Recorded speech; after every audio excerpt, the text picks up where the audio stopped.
Star Network is here. Oh, no punches! I'm real revolutionary right now. Support this man, Black Media. He makes sure that our stories are told. Thank you for being the voice of Black America, Roland. Stay black. I love y'all. All momentum we have now, we have to keep this going. The video looks phenomenal. See, there's a difference between Black Star Network and Black-owned media and something like CNN. You can't be Black-owned media and be scared. It's time to be smart. Bring your eyeballs home. You dig?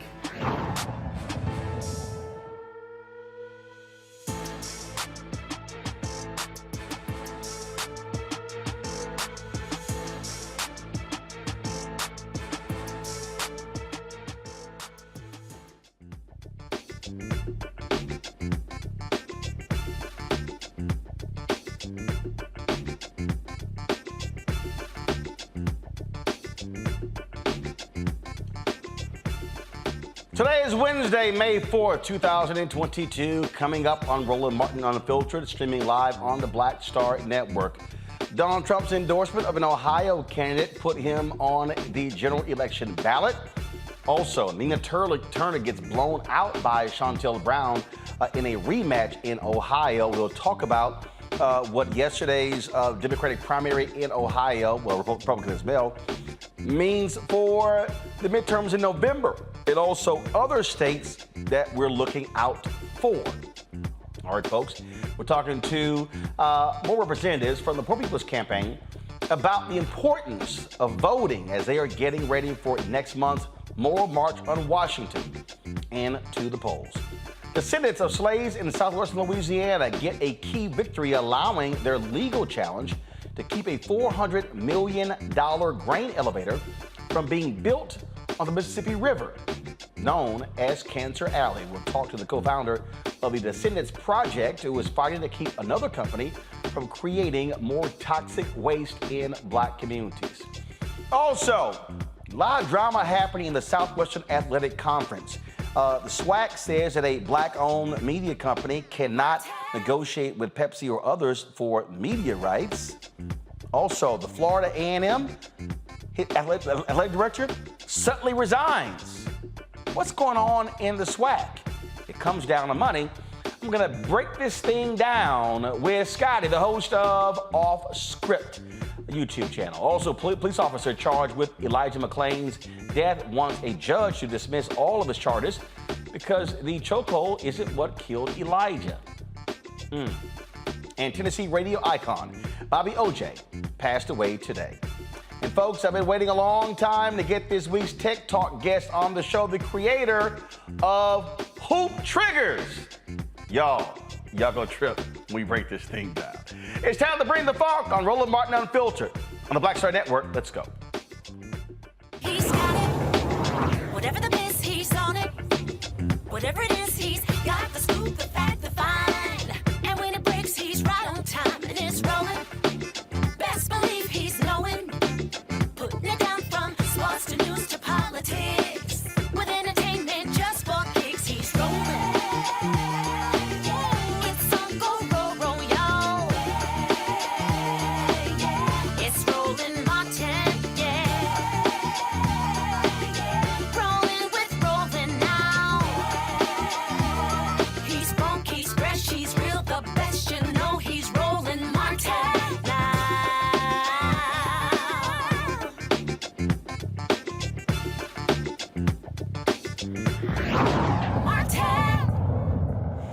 All right, folks, midterm elections are upon us. Well, the primaries are, and some key races are already set. Last night in Ohio, venture capitalist J.D. Vance, he beat other Republicans to win the nomination there. He's going to be facing Congressman Tim Ryan to be the next United States Senator to replace the retiring Portman, Rob Portman in that particular state. Also, in the election, there was a rematch that took place as well in the state when it came to the race for Congress. Remember, Chantel Brown beat Nina Turner a few months ago by 6 points. Well, they just had a rematch, and she beat Turner by 27 points. Now, what's interesting here is that, of course, Trump, he endorsed Vance, but it's not just his endorsement. Of course, you also had a billionaire who decided to pump $14 million into a political action committee and supported Vance as well. Now, Ohio is not, it used to be a purple state. It's pretty much a Republican state now in terms of how they've been doing there.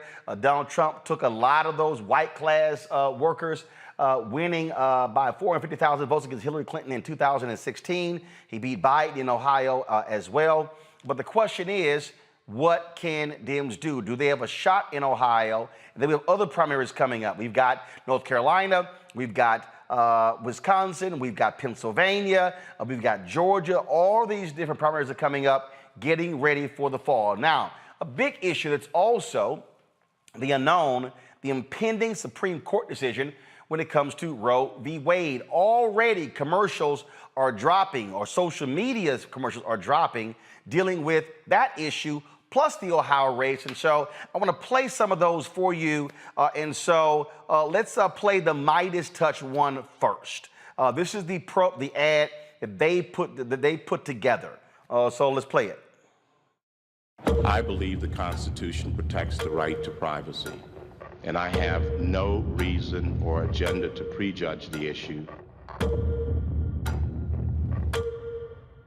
Roe versus Wade is an important precedent of the Supreme Court. It was decided in 1973. It has been challenged on a number of occasions, and the Supreme Court has reaffirmed the decision. When a decision is challenged and it is reaffirmed, that strengthens its value. Roe versus Wade, decided in 1973, is a precedent of the United States Supreme Court. It has been reaffirmed, so a good judge will consider it as precedent of the United States Supreme Court, worthy as treatment of precedent like any other.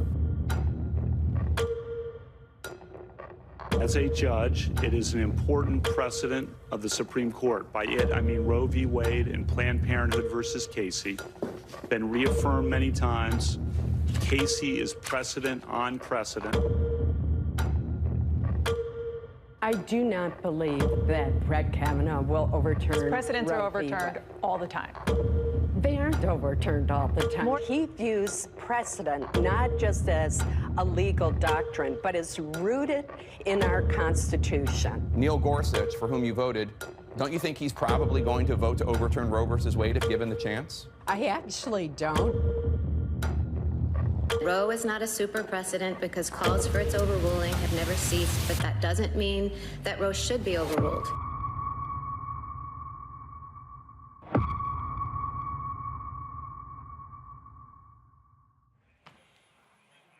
Now, that was the Midas Touch ad. Don Winslow, the book author, he has decided, first of all, he's retiring from writing, and he's focused all of his energy on producing videos to hit back at the GOP. This is what he has put together. Roe v. Wade and Planned Parenthood versus Casey. Been reaffirmed many times. And scholars across the spectrum say that doesn't mean that Roe should be overruled. A fetus is not a person for purposes of the 14th Amendment. And the book explains that. Do you accept that? That's the law of the land. I accept the law of the land, Senator, yes. If I'm beaten and raped, I have to give birth to the baby of my rapist. If I am raped by my father, brother, or uncle and get pregnant, I have to give birth to the baby of my family abuser. This new law is so draconian that I can be prosecuted for having an abortion, and so can my doctors, friends, and family who advise me, or even the Uber driver who simply drives me to the clinic. This is madness. The same people who have been protesting and screaming, "My body, my choice," when it comes to the COVID vaccine, are now saying I don't have any control over my own body. Republicans won't require a 12-year-old girl to wear a mask in school that may save her life and the lives of other children, but they will force her to keep a baby regardless of how she got pregnant, including rape and incest. I am a woman, and I have a constitutional right to make decisions for my own body. I am a woman, and I have a human right to refuse to give birth to my rapist's baby. I am a woman. This is my body. I am a woman. This is the United States of America. I am a woman. You do not own or control my mind or my body. Shame on the men and women who passed this law, and shame on anyone who sits in silence while women suffer and die because of it.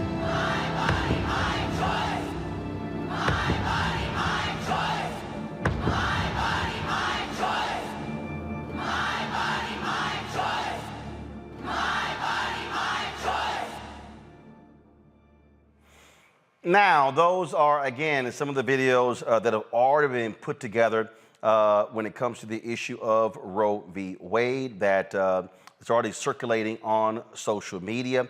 But I told you about what's also happening again in these campaigns, how Tim Ryan and the Democrats are not waiting at all when it comes to telling people the truth about their opponent, J.D. Vance. And so what is happening there as well. So I'm going to show you a commercial that Ryan's folks have already they put out last night that gives you a sense of the thinking of J.D. Vance. And so check this commercial out from Congressman Tim Ryan. People may not always agree with my rhetoric, but I think, unfortunately, our country's kind of a joke. J.D. Vance left Ohio for San Francisco to make millions and invest in companies that profit from globalization and free trade. He became a celebrity, CNN analyst, and a big hit at Washington cocktail parties. Now Vance says he feels out of place in Ohio, and he wants to represent you in the Senate? What a joke. I'm Tim Ryan, and I approve this message. Now, of course, Vance was one of those never Trumpers. And, you know, Trump said, oh, a lot of people said things about me when he endorsed him, but other people are saying, yeah, we're not going to quite let you guys forget what J.D. Vance had to say. I'm going to pull up in a second the Lincoln Project ad, so check this one out. The Lincoln Project salutes our fellow never Trump activist, J.D. Vance.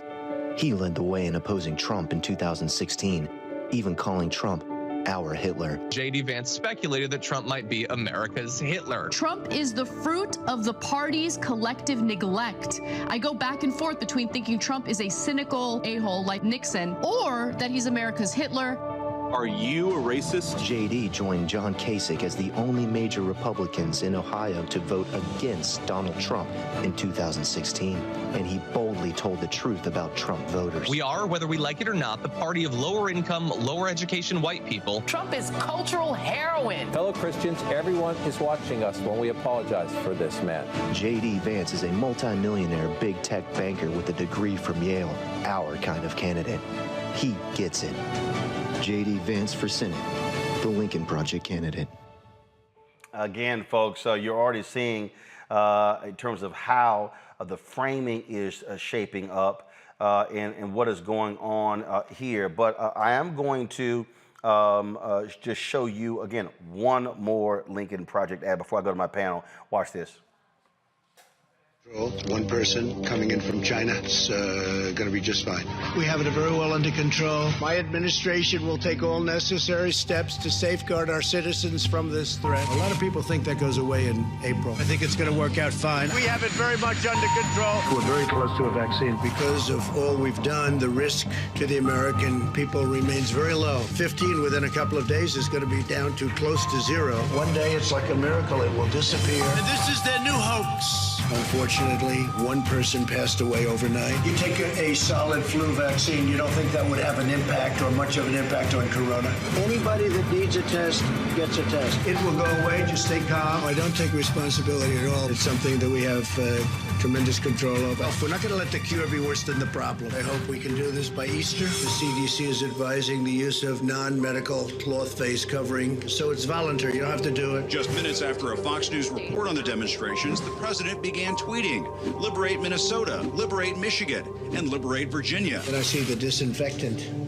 where it knocks it out. Is there a way we can do something like that by injection inside? Or this is going to go away? This is going to go away without a vaccine. We have met the moment, and we have prevailed. Many of these people aren't very sick, but they still go down as a case. The virus is abating, dying out. The Chinese virus, Kung Flu, I have have done a phenomenal job with it. The reason we have more cases than other countries is because our testing is so much. Kung flu. I think that at some point that's going to sort of just disappear. We are likewise getting under control. We show cases, 99% of which are totally harmless. We want to get our schools open. Didn't listen to my experts. We have therapies and we have vaccines. You're losing a lot of lives by keeping things closed. So we're at about 135,000 and we'll be at somewhat higher than that by the time it ends. It will probably, unfortunately, get worse before it gets better. That's the way it is. That's the way it is. That's the way it is. That's the way it is. The Lincoln Project. And of course, we have now crossed 1 million deaths from COVID. Let's go to our panel. A. Scott Bolden, former chair, National Bar Association Political Action Committee. He is, of course, attorney here in D.C. Robert Patillo, executive director of the Rainbow Push Coalition Peachtree Street Project out of Atlanta. Monique Presley, legal analyst and crisis manager here in D.C. All right, glad to have all three of you here. So let's get right to it. First of all, do any of you believe that this effort by Democrats, and we saw Hillary Clinton do this in 2016, we saw Joe Biden do it in 2020 to sort of try to separate Donald Trump from the rest of the Republican Party, when in fact he is the Republican Party. Do you think trying to make Trump the centerpiece or the target makes sense in the midterms? Who wants to go first? I'll take it. No, this is stupid. This is a losing strategy. This is how you lose campaigns. The American people do not vote backwards, so to say. You don't remember who the Super Bowl champion was in 2020. You don't remember who won the World Series off the top of your head, unless it was your team. You barely remember who won the NBA championship in 2020. So by centering the 2022 race on 2020, you're, by its very nature, backwards looking and backwards facing. Just say to yourself this: during any of those commercials that were just playing, you played a litany of them from both sides of the aisle, did you pay attention to the commercial or did you look down at your phone? Did you pay attention to the commercial or did you go get something to eat and come back? Did you pay attention to the commercial or did you open another browser on your computer or a browser window on your computer and look up flight deals to try to buy a pair of shoes? Those are not engaging ads because they do not address the issues of today. What Democrats need to be running on, quite frankly, are their victories, the points you put on the board. Give them something to the voters, something that they can care about, something they can latch on to, and have some hope for the future. The more that you talk about Donald Trump, the more you keep him at the center of American politics, you allow him to create the argument, create the conversation. And remember, nostalgia is a hell of a drug. So there's a lot of people who are sitting here looking at $5 and $6 a gallon gas, 6% interest rates on houses, haven't got a stimmy in a couple years now, rising prices of milk and groceries, and they're starting to think back nostalgically, well, things weren't that bad before. So you have to give them counter messaging to that going forward about what you're going to do on student loans, what you're going to do on voting rights, what you're going to do on criminal justice reform, what are you going to do to address the issues of the day, how are you going to beat back Russian aggression and Eastern Europe. There's a litany of issues that you can be running on, but simply running campaign ads about Donald Trump from 2 and 3 years ago is not going to get the job done. I implore Democrats, call me, call Scott, call Monique, call Roland. Any of us can scribble out on a cocktail napkin a better ad than any of those that you're paying these high-priced D.C. and New York firms to run for you, because all you are doing is reinforcing Republican messaging that they are the center of American politics, and simply put, Democrats are just a vassal out here snipping from the sidelines, when indeed they are in power and have the power to enact policy. But the thing here, Monique, is if you look at what Tim Ryan there did. First of all, if you look at that particular ad, he mentions CNN analysts. He mentions Vance going to Yale, talked about him going to San Francisco, working for tech companies, because he's trying to present himself as being, a regular guy. He's not one of the elites, when the fact of the matter is, he is one of the elites. His campaign is being funded by Theo, a billionaire, one of the elites. And so Ryan is portraying himself as being someone more in line with these blue-collar workers in Ohio, being from Youngstown, Ohio himself. And so that's sort of why he's saying, and here's a guy who said all these things about Trump, and all of a sudden now he's flipped and changed his tune. Do you think that, along with other messaging, is a smart strategy for Tim Ryan? Not necessarily, But I believe that in terms of the focus on COVID, which I didn't think the other commercial was a focus on Trump alone, it was a focus on COVID. And I don't think that it's wrong to acknowledge in more than a blip that over 1 million people have died because of inept leadership, not just of the president, but of the Republican Party, and that the Republican Party is still tied to corrupt, amoral, inept, incompetent criminal leadership. I do think that that matters, and I think that the 1 million families and communities connected to those families that are represented by the deaths do care about those things. Inside politics is what it is, and I think that people see through anyway, whether you're trying to say that you are not elite because one went to a fancy school and another one didn't. I think our politics is much more striated than that, and that it wouldn't matter if a person had been Harvard and Wharton School of Business and were declared to be a Trumpkin, they would still carry the day. They could be as elite as they could be, and it wouldn't matter because we are on sides. We are firmly planted on sides now, and I would hope that death, tragedy, etc., would move the needle, because if it doesn't, nothing can. So you have this impending decision by the Supreme Court, Scott, when it comes to Roe v. Wade. You've got these Republican-run states that are already passing these various laws. Some believe that Roe v. Wade is going to serve as a significant mobilizing, organizing opportunity for Democrats when it comes to the midterms. Granted, all we have now is a leaked draft. We have not actually had the Supreme Court render their decision. Some say it will come down in June. Do you believe that it will actually serve that particular purpose? And can Democrats take advantage of the anger, if you will, that will result from their side if the Supreme Court follows through? Well, it depends. You know, I think Roe v. Wade, who benefited the most from the leak of that document, which was extraordinary in the legal industry. It just never happened. Actually, it does. The exact same thing happened with the initial Roe v. Wade. The initial Roe v. Wade. That was the actual leak of the decision. No, I said it hardly ever gets leaked. Every other decade. Yeah, I mean, it happens. And here's the other deal. There are leaks in every form of government out there. So ain't like the Supreme Court is somehow just so holy. I mean, hell, you got leaks out of the Vatican. Well, I don't know how often it gets leaked, but in my lifetime, I've never seen a draft signed by 5 people that was leaked while it was circulating within the Supreme Court. Things get leaked all the time in Washington, but it is the holy grail, if you will, and the commitment of those lawyers, and they're all lawyers there working on the Supreme Court.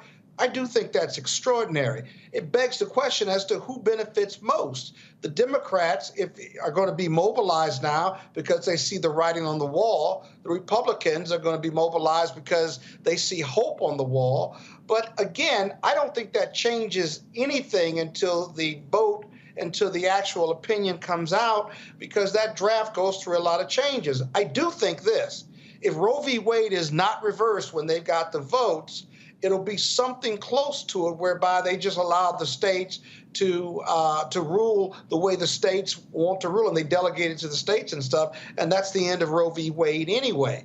But I think the Democrats, as I've often said, aren't going to lose the midterms because of an energized Republican base.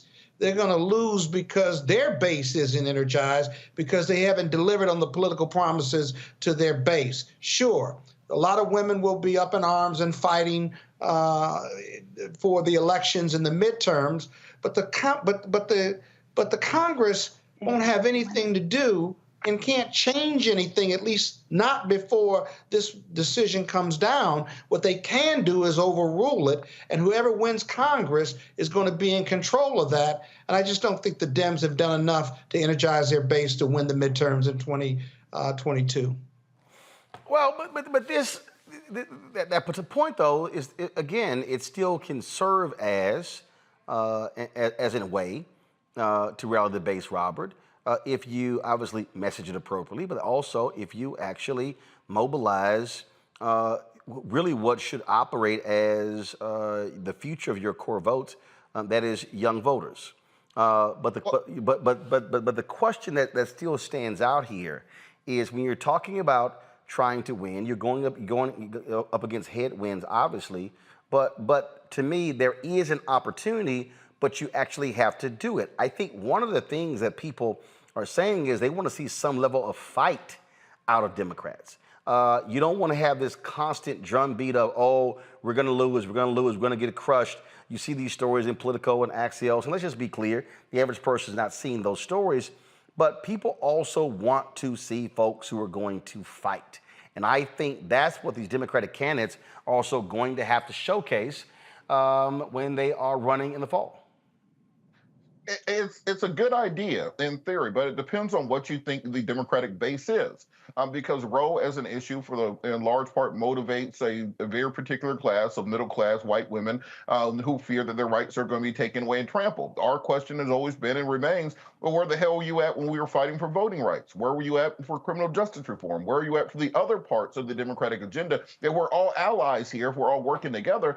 You seem to be kind of absent when the rest of us have issues. And we had this topic on my radio show that black men saying, well, why do I need to be up in arms around Roe when these same people who are telling me to be up in arms around Roe v. Wade weren't there for us on criminal justice reform? So I think it's going to come down to where exactly Democrats are willing to exert their effort. Will we get an executive order on voting rights? Will we get an executive order on criminal justice reform? Will they make abortion a central aspect of their reelection campaign? Because also there are risks with that. Because in the Deep South, in many states, someone like Warnock, where you're in a Bible Belt state, so a state like Ohio running against J.D. Vance, then it may not play as well as it does in Washington, D.C., New York, or California, and other states. So I don't know if that is enough of an issue to drag the Democrats across the finish line, but I think you still have enough time between now and, let's say, Labor Day to really push through some aggressive actions that will motivate people to turn out, because there is a malaise over the party right now where they almost seem as if there's nothing they can do given the economic headwinds and all the other challenges the administration and Congress have faced, and also this almost appearance that nothing is going on, nothing is happening. Since Build Back Better failed last year, it seems that there hasn't been any real big legislation even attempted. So because of that, nobody is really motivated and knocking on doors and holding rallies. And another thing, we see a Donald Trump rally for a different candidate every single weekend somewhere around this country. Where are the Democrats who are doing that same thing for their candidates? Where's President Obama, for example, campaigning for Warnock already, or campaigning in some of these other states? Where's Hillary Clinton and Bill showing up early? Don't come to me during GOTV. These people are getting out here and they are fighting right now nationwide, state to state. President Trump is getting involved in state Senate races, House races on the state level. We need to have that same energy on this side of the aisle. So if you ain't fighting as hard, you can't be mad when you lose. Just like in boxing, the round, the points, they go to the puncher. We're not the puncher right now. Well, that was one of the things that I said. Robert, go ahead. Can I ask a question? Robert, did you disabuse your caller of the notion that the interruption in right to privacy and access to abortion was not a Black male issue? I'm not in the position to tell them what their issues are. I'm a listener, not a thought leader. It's the job of the party to advise as to what the policy positions need to be. So if we want to get out there and fight on that issue, by all means, let's run some ads, let's do all those things. But we're trying to understand what people think already. And if that's what they think, then someone's going to have to put some money in there to change those hearts and minds nationwide.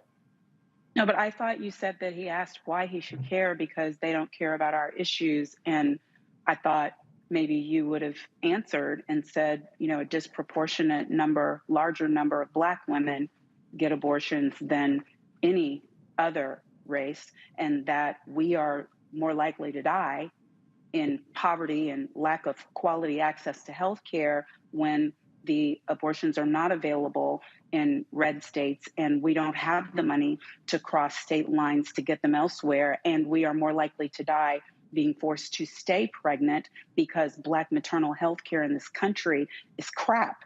And the Black men who are not fathering these children and staying there to support them are the ones who are on the other side of these Black women who are largely single, over 20, have some education, living beneath the poverty line, and are choosing, after having multiple children, to have an abortion instead. So I would hope somebody would tell a Black man, it's your issue, it's your sister's issue, it's your daughter's issue, it's your mama's issue, it's your auntie's issue, it's the women you sleep with's issue, and it matters. Don't nobody have to give you nothing in return for it to matter. You ought care. And if y'all don't feel comfortable telling a Black man he ought to care, I sure do. Yeah, well, how can you paint such a broad brush against Black manhood and malehood by saying I'm just giving you numbers. I'm not painting a broad brush. I respect the Black men who are on this show, and I'm sure that Scott, hold on. Scott, hold on. Monique, Scott, hold on. Scott, hold on. Scott, hold on. Monique, hold on. Monique, finish your point. I'm going back to Scott. Listen, no one can hear or you over talking. Either one. So again, Monique finished, and I'm going to Scott. Scott, unless you're just a hit dog, hollering, don't take what I'm saying personal, because I am talking about numbers. I am talking about data. I am talking about facts. The women who get the majority of the abortions in this country. We are disproportionately represented. Black women. When I said we, I didn't say it because I'm one of the ones doing it. I'm 51 with 3 children. I'm not having any more, and I haven't been pregnant for almost 17 years, over 17 years. I'm saying we because I'm a Black woman, and it's an issue I care about as a Black woman because I got a Black daughter, I got Black sisters, I got Black cousins, and I know that the people who do it, I can send you the Washington Post data, I can send you the World Review population data, I can send you what was just released in The Guardian. These are all 2021, 2022 numbers. And the women, first largest percentage is Black, then Hispanic, and then white women, a third, right? A third of white women. All those numbers are large, but I'm saying it's not young teen pregnancies. It's women over 20 years old in their later 20s with multiple children already who are single, who have some postgraduate education, and who are living at or close to the poverty line. Those are the numbers. Those are the numbers. I can give you the numbers on whether they're receiving child support or not. I can give you the numbers on whether the fathers are in their lives or not. And don't get me wrong. I understand the over-incarceration of the Black man that has led to the lack of availability. So don't get in your feelings about this. I am saying this should matter to our community. It should matter, period. Now, Scott. You gave her 2 shots, Roland. I said, Scott, I said go. Stop whining about it and go. Scott, don't whine about it. Go. I'm not in my feelings. I take exception to what you said. And part of what you said was that Black men were impregnating Black women and leaving them to fend for themselves. And I think it's fundamentally unfair and offensive for you to paint a broad brush against all Black men. You're not having abortions. You got kids. I'm not having abortions. I got kids. But you cannot paint that brush. Monique, hold on. Monique, hold on. Of course, Scott, gonna let me finish. Scott, I said you're going to finish. You interrupted her, so I got this. Go. So I'm not in my feelings, but it's falsehood to say that with a broad brush that Black women are impregnating Black women and then leaving them to fend for themselves, whether they get an abortion or whether they have the kids. It's an unfair broad brush, and you as a Black woman of all people shouldn't be painting that brush. Now, there is a disproportionate ratio. You got to put ratio in there of Black women who are getting abortions compared to white women. But it's a ratio. White women have more abortions total than Black women and brown women. That's a fact, just a population number. So what you said could not be true. At the same time, I agree with everything else you said. I agree. You're a great voice for woman issues and Black issues and all those other things, right? But do not attack Black men, because you cannot represent what you're saying, whether you meant it or not, because there are a lot of great Black men out here, get women pregnant, become great fathers, Maybe they support, if they're going to get an abortion, they support black women in abortion. There's some that don't, but by far margin, since I am a black man, I can tell you those numbers that the Washington Post and white America puts up about black men, you ought not be repeating that. And that's what you did. Okay, listen, are you kidding me? You gonna preach to me about defending black men? I've defended more black men in the entirety of my legal career and crisis management career than every other person who is on this freaking platform. Don't go there with me. Don't go there. What I said to you is that we are disproportionately represented. Scott, are you she's talking. Again, you're not gonna, no one can hear either one of you.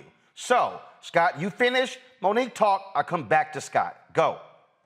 I said that we are disproportionately represented. It was ratio. Maybe you didn't hear me. Obviously, there's more white women because there's more white women. But there is a smaller percentage of black women, and we have a higher ratio, higher disproportionate representation in the numbers. I said that those women are single. I didn't say that they were single, left by deadbeat dads. I acknowledge it for you. It may be over incarceration. They may be single because the man is dead. They may be single because he's in the streets. They may be single because it didn't work out. It doesn't matter. When I said that Robert's caller needs to understand it's a black man issue, because when a black woman decides to keep a child or get an abortion, whether he's in the scene or not, and we're doing it by higher numbers, it matters. It should matter. Whether he is interested in having the child or not, it should matter. Whether he is interested in paying child support or not, it should matter. Whether he is in the home or not, it should matter. It is affecting a large number of black women and thereby black families. And when we lose access to affordable health care, to include abortion, it matters to our community. This is not a white woman issue. Efforts to paint it as one, because it's not voting rights, because it's not George Floyd Justice and Policing Act, are false. They are in error. We are dying. We are going to die in higher numbers if we do not have safe access to medical care to make decisions for our bodies. And then you know what they're going to do? We're going to have the babies, and they're going to turn around and call us welfare moms. And they're not going to want to pay for WIC programs. And they're not going to want to make sure that our children are cared for in foster care. And they're not going to want to increase access to adoption centers. And our children are the last ones to get adopted as well. And then our community is going to be mad about white people adopting black babies. And if you don't see how we lose in every single part of this scenario, I can't help you. But this issue, I didn't disagree this with draft all of that. decision, this is our issue. This is our issue. I never said it wasn't our issue. I disagree. I disagree with how you painted black men. Now, you can say whatever you want to say. Men, no matter how many times you say it. I don't disagree with you there. Paint black just men. spoke out of turn and you got checked, and now I'm done with it. I'm done with it. And Roland, this is why I say this is a bad electoral year issue for Democrats. Because this is pretty much what happened on my show when we talked about it. That it kind of descends into this back and forth very quickly, regardless of what the kind of context around it is. So when you're trying to mobilize for midterm elections, you can't be splintering your base on issues. You have to be running on issues that have broad support, where you're not going to start arguments within your own party. The argument has to be of the other side of the aisle. This is why I'm saying that it has to be a coalition coming together, because I had another caller say, well, are they going to address child support at the same time they're addressing abortion? Women get mad when you say that. However, for a big population of black men, they say, well, if we're going to be addressing family planning and so on and so forth, we need to address that at the same time. This is why it's a bad electoral year issue for Democrats. I don't think that it actually benefits them going into the midterms. Well, because they got bigger problems with black people and black voters, like voting rights and the George Floyd Act. They didn't deliver. As tough as it is, they didn't deliver. And the voting and your super voters may come out. Got it. Other voters of color just aren't going to get there. All right, folks. I want some vasectomies and some child support at the point of conception. And then we'll see whose issue it is. All right, folks. 1 second, hold up. In Louisiana, slave descendants are trying to keep a company from building a $400 million grain elevator along the Mississippi River using corrupt corrupt rezoning used for industrial industry for decades. Watch this. In 1991, control of this historic land in Louisiana was extorted from residents and handed to industry by former St. John Parish President Lester Millett Jr. He was convicted for the criminal backroom deal, but the illegal zoning was never corrected. Today, San Francisco developer Christopher James is exploiting this corrupt zoning to build the Wallace Grain Elevator, which would bring even more pollution to Cancer Alley. Chris James enjoys praise for his climate activism and his green Sonoma Valley vineyard. Meanwhile, the massive grain terminal he's pushing on St. John threatens the air we breathe and the waters of Lake des Solomons. Families who have owned land in the surrounding neighborhoods for over a century have been shut out of the planning and approval process. If Christopher James is serious about social responsibility, how come our voices don't matter to him? Let's send a message that we deserve better. Gentlemen, now Dr. Joy Banner, the co-founder of the Descendants Project from Wallace, Louisiana. All right, so first and foremost, we've been talking about this Cancer Alley, and how were y'all able to stop this project from moving forward? So, like the commercial stated, we really didn't have prior notice of this, almost only until a public notice was released in March. So when we found out about this in March 2021, we had to immediately start organizing. Our parish didn't tell us anything, even though there was communication between Greenfield and council members and other governmental agencies about this. We were not given that information. So we had to organize pretty quickly. And what we did to stop it is we immediately let the community know. We gave the transparency that Greenfield and our parish should have given us. And since then, we have two sets of attorney teams that's representing us. We have Tulane Environmental Law Clinic that is helping us push back against the permits that Greenfield is applying for. And then we have the Center for Constitutional Rights that is representing us for our lawsuit against St. John the Baptist Parish. So again, it is engaging the community, making sure that our voices are heard, and then also, looking at understanding that the public process, the rights that are due us, that we should have had, we should be able to go to our council meetings and, be able to put this on the agenda and have a discussion about this. But since that wasn't happening, after we appealed to our council members in our parish to communicate with us and that wasn't happening, then we went forward with the lawsuit. And so how is this also galvanizing other people who are not descendants to stop these type of projects from moving forward? Right, and so this is not necessarily about us as descendants, but it is environmental racism.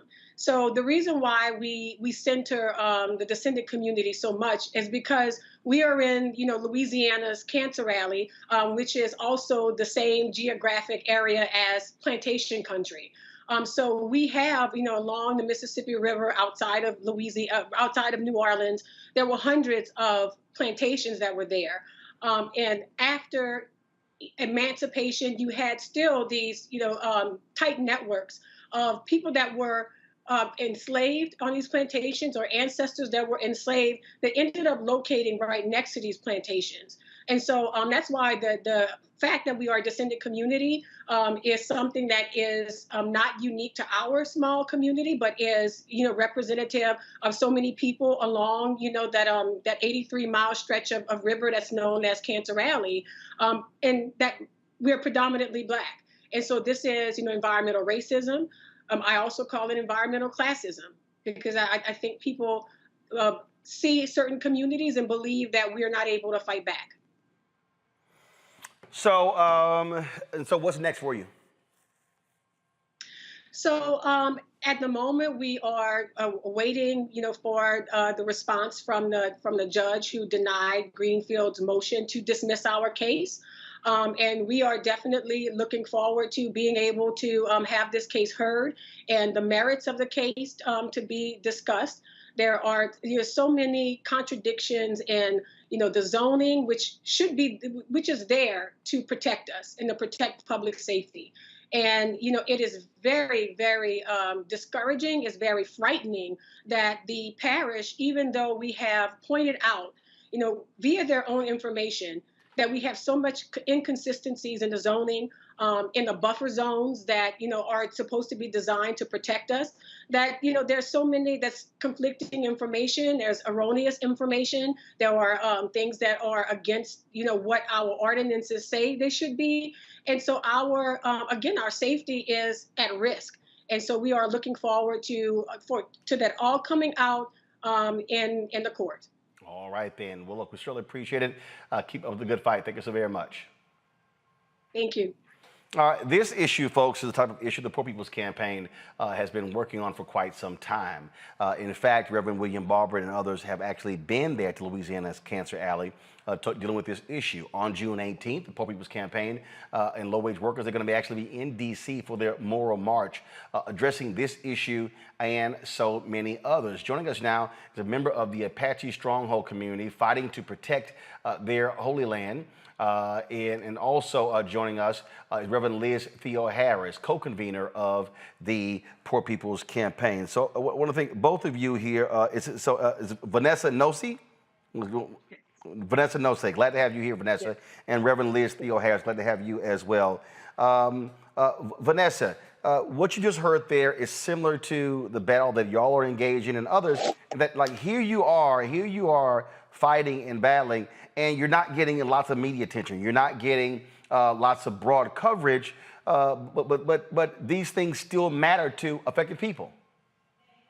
Yes, definitely. The indigenous people here being the first people of this nation, and yet have been disregarded on their spirituality, and also being at the forefront fighting for the environmental injustice that is going to affect everyone as a whole, no matter what race you are or what religion you believe in. And Liz, again, when we talk about what's happening there in Louisiana's Cancer Alley, was happening on these various reservations. Here are people, MSNBC, ABC, NBC, CBS, these networks, they're not there. They're not actually covering these stories on a daily basis. So it's hard to gain traction. And so you need to have mobilized and organized forces like the Poor People's Campaign to be able to raise these issues to the national consciousness.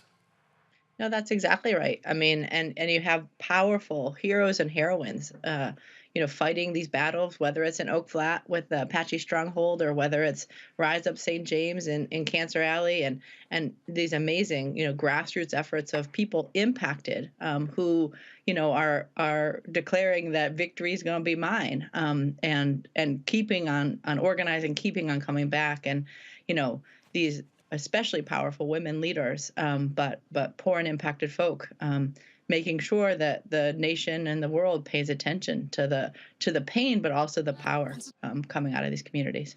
Indeed. And Vanessa, when you talk about this battle that y'all are in, how long have you been waging this battle? Well, for me, as an Indigenous person, I was raised that we've been fighting this from the first breath we take. We are people that weren't supposed to survive. We're supposed to be extinct. And so our battle has continued from the day that we've been born. And with the Resolution Copper and the Oak Flat issue, we've been fighting that for over 20 years. And it's been, at the very beginning, yes, it was a religious fight for the Apache people to protect a holy site, but it became a state of Arizona fight. Then it became a United States fight. Now it's international, because if my religion is at stake, and that means everyone's religion is at stake. And if they continue to destroy our natural resources, we won't have a world to live in. And we as Indigenous people think 7 generations ahead. And what kind of world are we going to leave our future generations? My great-grandchildren's, yours, this whole world. Nothing's going to be left to survive on if these corporations and the United States government continue to have the mindset of profit and not the well-being of our people. And Liz, the copper mine that she's speaking of, again, that was impacted by policymakers, elected officials. I'm always trying to connect the dots for our audience to understand that not voting then empowers somebody who does vote, and what they did in this case could happen again if you got the wrong person who's in office. That's exactly right. I mean, John McCain, puts in this sneaks it into policy, but it also has the potential and possibility of being undone, right? I mean, they can immediately, Congress has the power right now to save Oak Flat. And so it is that our votes matter. It is that our organizing matters and our voices matter. And so, that's why we in the Poor People's Campaign are continuing to enlarge this electorate of poor and low income people, calling out to candidates and to elected officials that, 1/3 of this electorate in these United States, are poor and low income people. And we need to hear about the issues and demands and priorities of people in the elections. And then we need to see people who are willing to actually pass the kinds of policies that people need and are demanding, like saving Oak Flat,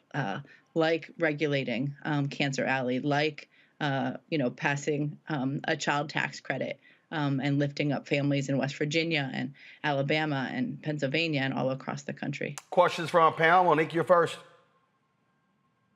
No, I don't have one. I'm just wondering what we can do to support. Liz? Great. So the Poor People's Campaign is organized in more than 40 states across the country. We would love people to get involved in our coordinating committees, and you can reach out to whatever state you live in. If it's Arizona at poorpeoplescampaign.org. You can go to our website, www.poorpeoplescampaign.org, and we are mobilizing for the largest gathering of poor and low-income people in this country's history on June 18th. And so we need everybody to come out to Washington, D.C. for a mass Poor People and Low-Wage Workers Assembly, a moral march on Washington and to the polls. And that's going to be, gathering in Washington, D.C. on Pennsylvania Avenue at 9 a.m. Eastern time. And the event will start at 10 a.m. And it's going to be powerful. And we need to hear and see people with us there. Scott? Yeah, good evening. Marches are super important. They're game changers in the social, political, and economic movement.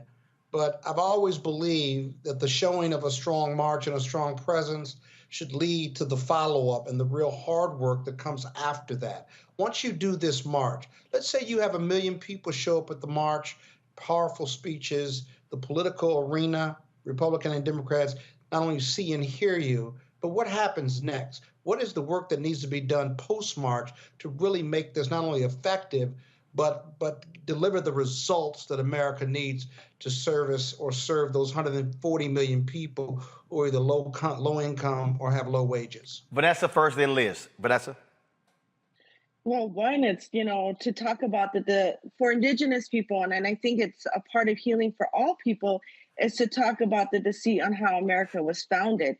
And to know that what they did to the Indigenous people and relocating us and taking us from our homelands and putting us on these trusted lands by the government called reservation is it didn't reinvent the wheel when it came to everybody else. They put you guys as the same as us as Indigenous people. For those that are low wage, that are suffering all these injustice, they're doing the same thing to you guys that they did to the Indigenous people so many years ago, centuries ago. So it starts now. It starts gathering. It starts coming together and taking those stands and not be a bystander and reaching out to those politicians that have the power to make change and remind them that they're in there because of us, and knowing that we all need to come together and unify and stand one next to the other, one in prayer and two in making these changes, and those that are held responsible to their word and to actually do what's best for the people. Liz? And why we're calling it a mass moral march on Washington and to the polls is about, us going back into our states, into our communities, and keeping on organizing and building up that power. Right now the Poor People's Campaign is organized in almost every state of the country, and that's trying to be permanently organized communities. Folks that both can respond and react to the policies that get passed that take away our rights, that deny our dignity, that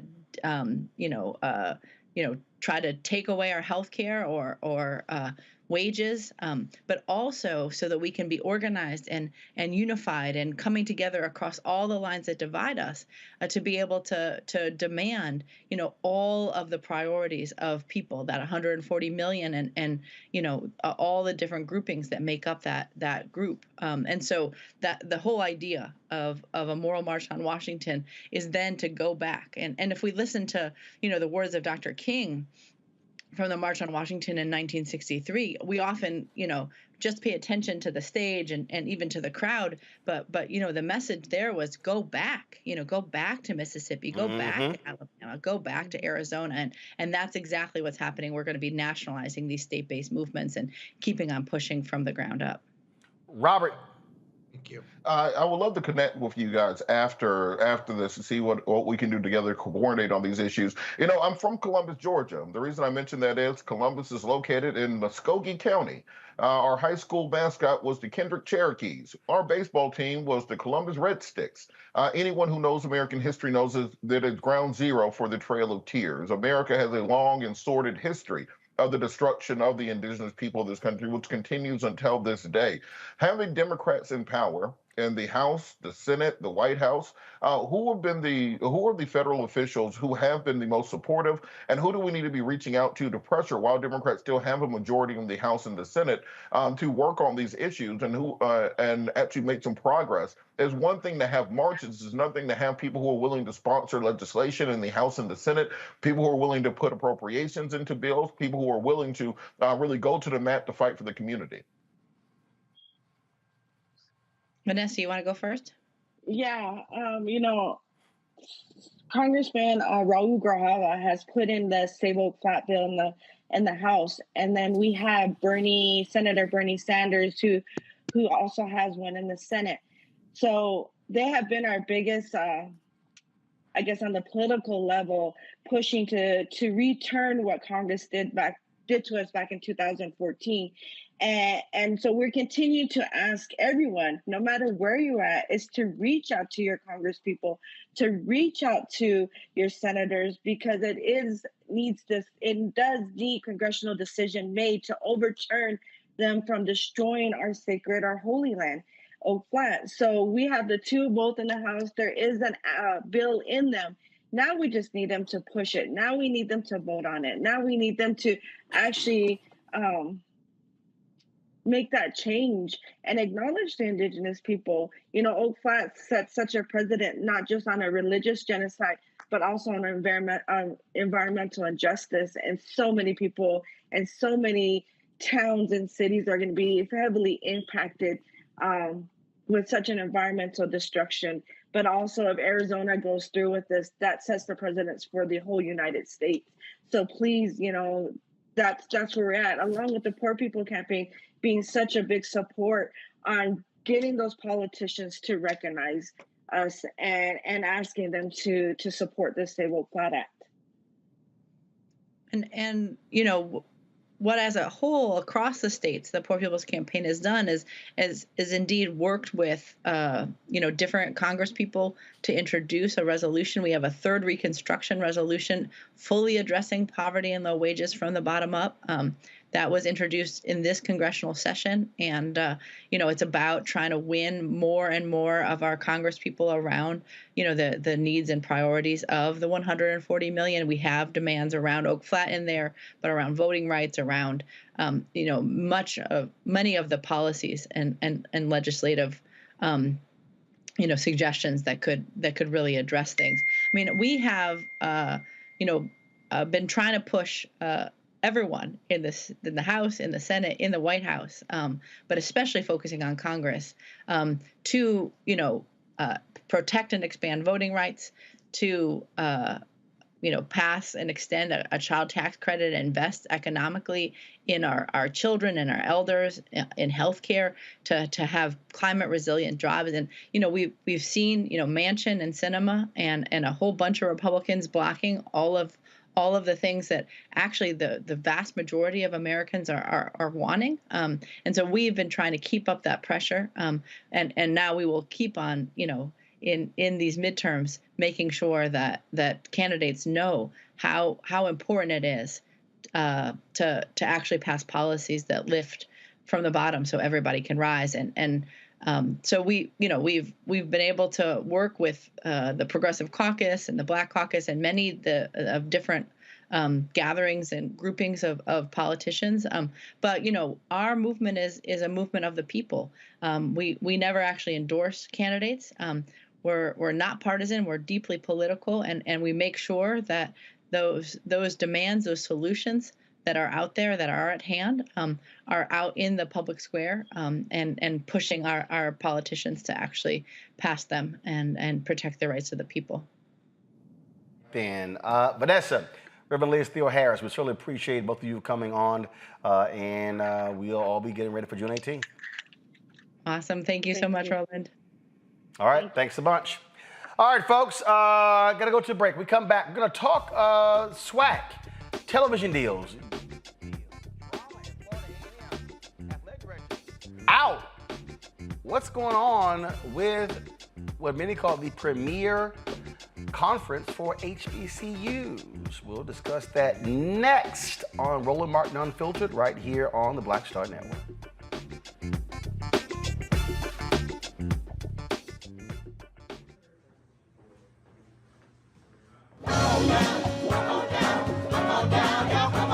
Welcome you to the launch of the Mass Poor People's Low Wage Assembly and Moral March on Washington, D.C., June 18, 2022. We are a new, unsettling force, and we are powerful. New, unsettling force, and we are here.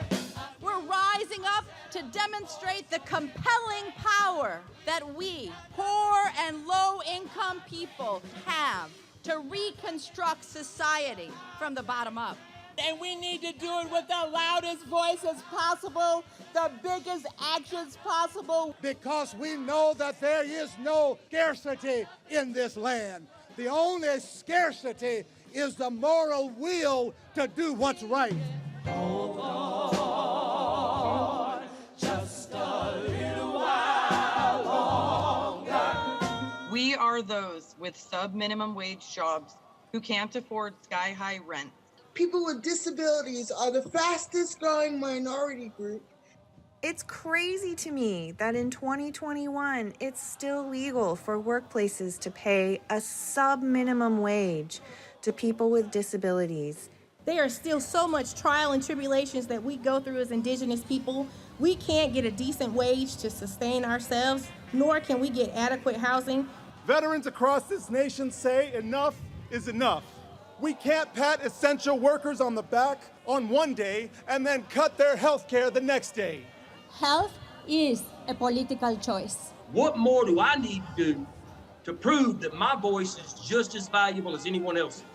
There are still forces in denial that would try to slow walk our transition to a clean economy and a just future for us all. We have an immoral system run by immoral people. But together we walk, and we walk and we fight. It's time for a change! Reconstruyamos esta gran nación! See, we are people of resilience. As we fight these interlocking injustices together. When we work together, mobilize together, and rise together, we become a voice for the voiceless, and we become an agent of change in a time where great change is needed. We need the third Reconstruction to ensure that deaf people, people with disabilities, and all people can have the right to live and to thrive. We know what they are doing, but the question is, what are we going to do? Reconstruction begins when we change our mentality and say it's time for you to get your foot off of my neck. I know just a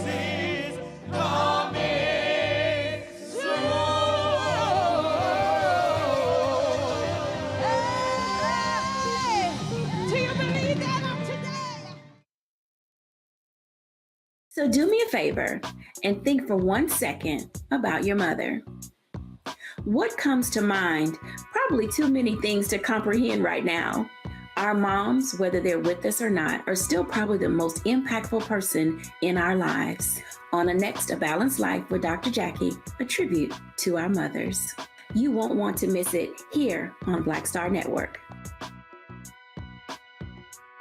Hey, I'm Deion Cole from Blackish. Hey, I'm Arnez J. Black TV does matter, dang it. Hey, what's up, y'all? It's your boy Jacob Lattimore, and you're now watching Roland Martin right now. Stay woke.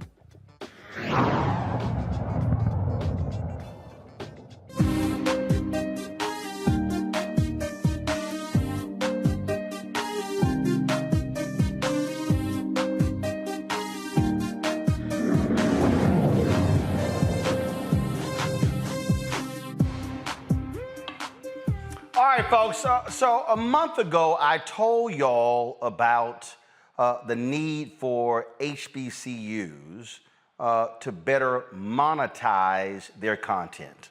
One of the things that I said is that HBCUs need to be need not be operating as sharecroppers, giving away their content. One of the things that I said is that HBCU presidents and their board of trustees should be looking at every single one of their contracts, breaking these contracts down, looking at how can they maximize their revenue.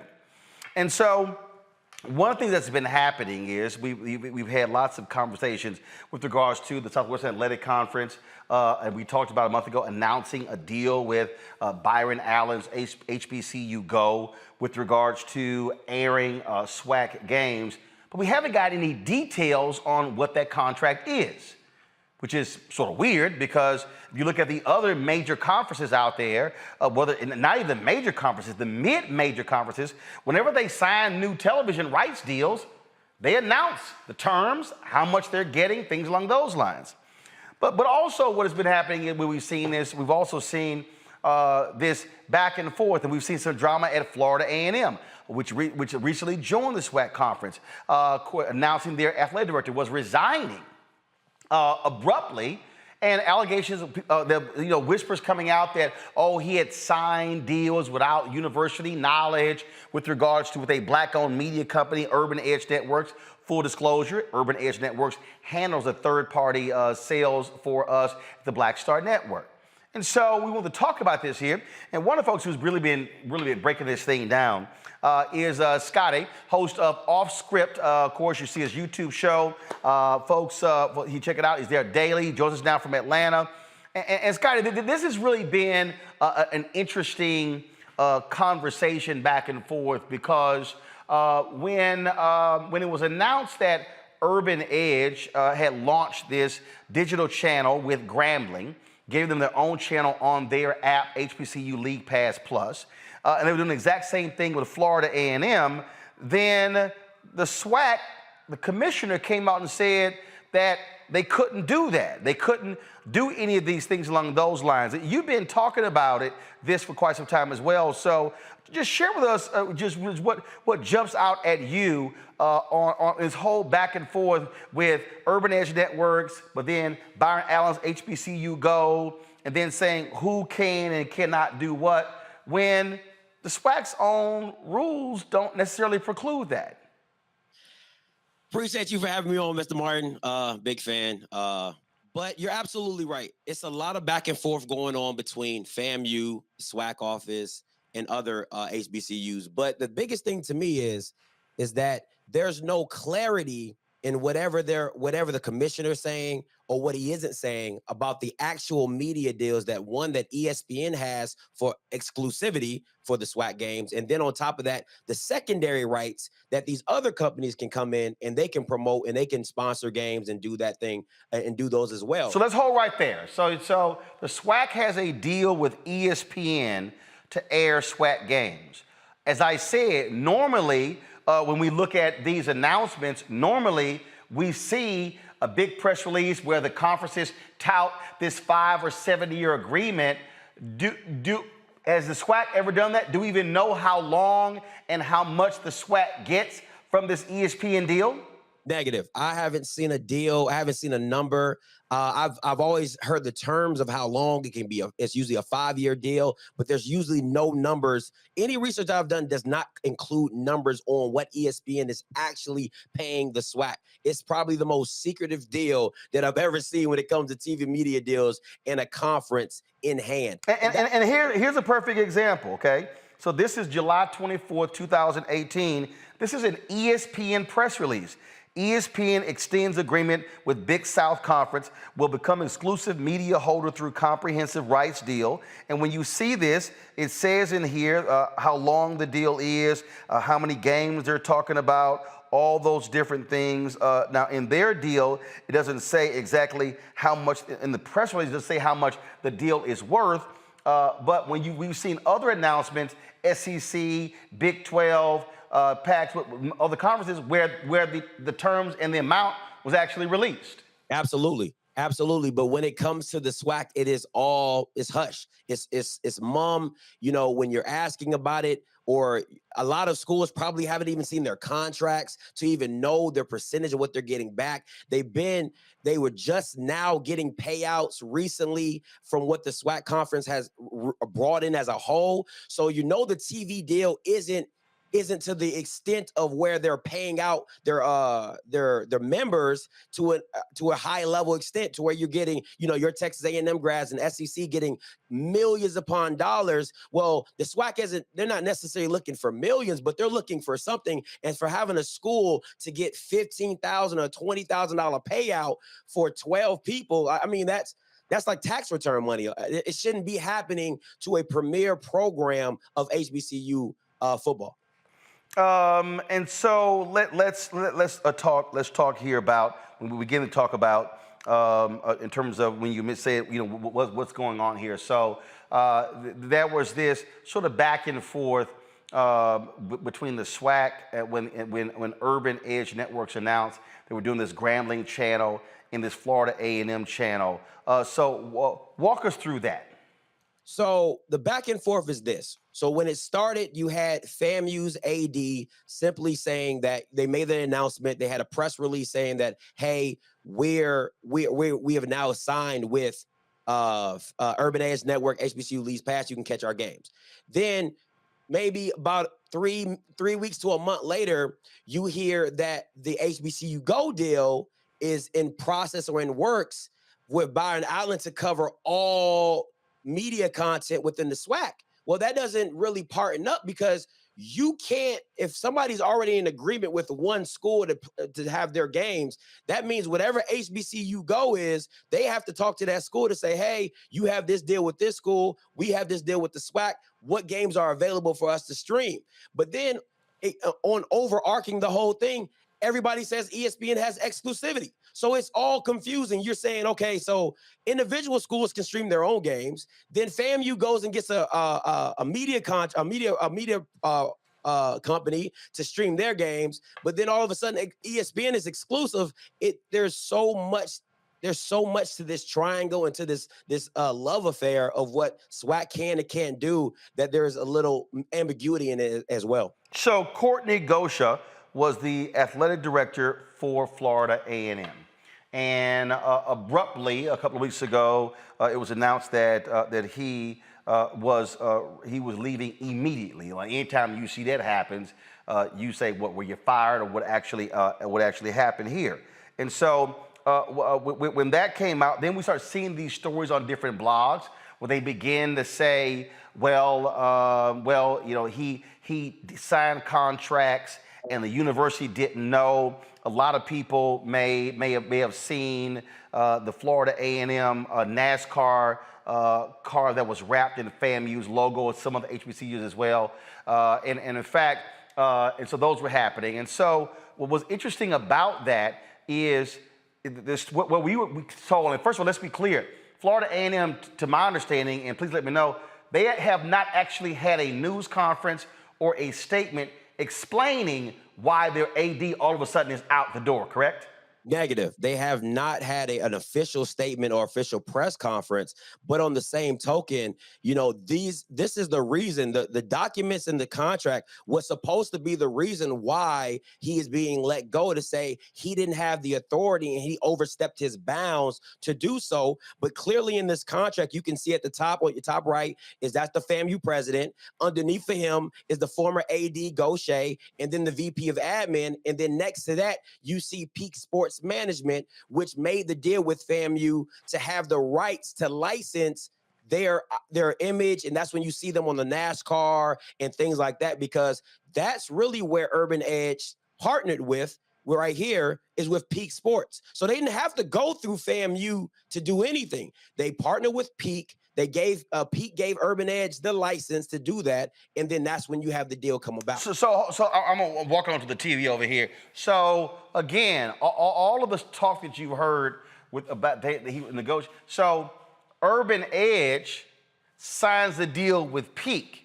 Absolutely. Which means Urban Edge didn't have to call FAMU, because Peak they control those digital rights. Now you have a collegiate licensing. They actually have signed a deal with numerous HBCUs where they handle the licensing deals as well. So you don't actually have. So if collegiate license, if they already had that, you don't even have to go to the schools. You go to the company that already has a licensing deal. My understanding is that Peak Sports handles the streaming rights for Florida A&M.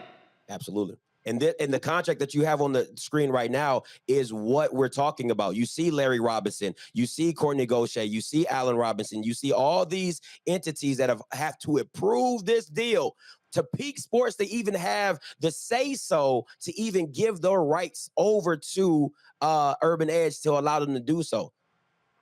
Now, for the people who, again, who are unaware and who don't quite understand, collegiate licensing, that's actually controlled by WME, which is one of the major talent agencies. And every single one of these HBCUs pays them, based on my reporting, $6,800 a month for licensing. Well, the question is, how much are these HBCUs getting back? Meaning, when you see your HBCU on a cup, on that NASCAR, when you see them on all sorts, that's licensing fees. And so what I have been saying a month ago to these HBCU presidents and the boards, you should be asking, if you're Florida A&M, you should be asking Peak Sports, how much money are y'all generating for us when it comes to the deals that you're supposed to be negotiating? Who are you talking to? What's going on? And in fact, so with Urban Edge, by going to Peak, so if Urban Edge is now handling the digital rights, that means that Urban Edge is out there with streaming rights talking to advertisers. Now, go ahead and show the graphic where the SWAC commissioner said Urban Edge had no right to negotiate. This was a news conference, and this is what he said. Just for your information, SWAC conference games cannot be streamed or broadcasted on a national basis outside of the conference agreements. In addition, member institutions cannot grant permission to other entities to broadcast games either linear or digitally on a national basis. All conference games are restricted and can only be negotiated by the conference office. That was reported by HBCU Game Day. But that's not correct, is it? That's definitely not, because neither the SWAC bylaws gives the commissioner full autonomy in doing that. There's nothing in the SWAC bylaws, and I did a show about it earlier, that says that he has full autonomy to do this at the SWAC office. Now, they can consult with him, absolutely, but there is no individual deal that says he is the first and say so. And then anything in the SWAC bylaws that says they have to give any deal that is done individually by schools, they have to give 40% back to the school anyway. So if Urban Edge or... No, to the conference. The school keeps 60, the conference gets 40. Absolutely. So the conference gets 40%, the school keeps 60. So even if so any school that does a great deal for themselves, they have to give the conference 40%. In fact, here it is. Here it is right here. Go to my iPad. It says, any conference member who participates in a national, regional, or sectional bowl game and or a televised contest will share as part of its television revenue. It says the participating conference institution will retain 60% of the gross and forward the balance of 40% to the conference office for inclusion in the conference treasury.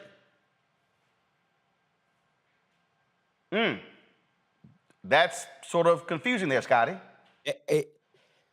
I just don't understand how the commissioner continually stops or tries to hinder individual media contracts when the money comes back to him regardless. So if FAMU goes out and signs a major publication or a major media deal, which they did with Urban Edge, and they come back and Urban Edge says, hey, we can give you 10 million, we can give you 5 million, we can give you 4 million a year. Well, 40% of that has to go back to the SWAC conference anyway. So the commissioner looks good regardless, because now he's able to help his members out who aren't as able to get a deal like a FAMU, a Jackson State, a Southern, a Grambling, that don't have those big names, and you're still able to pass out money to the lower levels, the lower member institutions who don't have that fanfare as the top blue bloods of your conference. Now, isn't there a company that handles the streaming rights for Southern University? Yes, I believe they are Peak Sports, but the thing with them is they're just a platform that likes to. They're just a platform that just holds it for them. They don't really do. Ooh, that's wrong. Sorry, guys. They're just a platform that does it from what it is and what it's not. So they just hold it. They don't really stream it for them. So this is why, and I'm gonna pull the panel in because I got 3 lawyers, so I'm sure they've got some lawyerly questions here. But what jumps out at me is, so when you pull up the statement from the SWAC commissioner about games being broadcast where they can't be broadcast. All right, there you go. Now, he said conference games cannot be streamed or broadcast on a national basis outside of the conference agreements. But that's not true, because you can literally go right now and see SWAC games on YouTube, on Facebook. Those are national platforms. Absolutely. And so if the individual institutions, and here's the other deal. So based upon this statement, what this says is that the schools don't have any right to negotiate the second window when right now Southern has their games streamed with an outside entity. Florida A&M as well. It goes deeper than that, Mr. And in fact, just add one more. The Texas Longhorns, when they were in the Big 12, they had a deal with the Big 12, but they were able to negotiate their own network with ESPN outside of the football games, which meant that they put all their other sports on the Texas Longhorn network that had nothing to do with the Big 12 contract. Football television contract.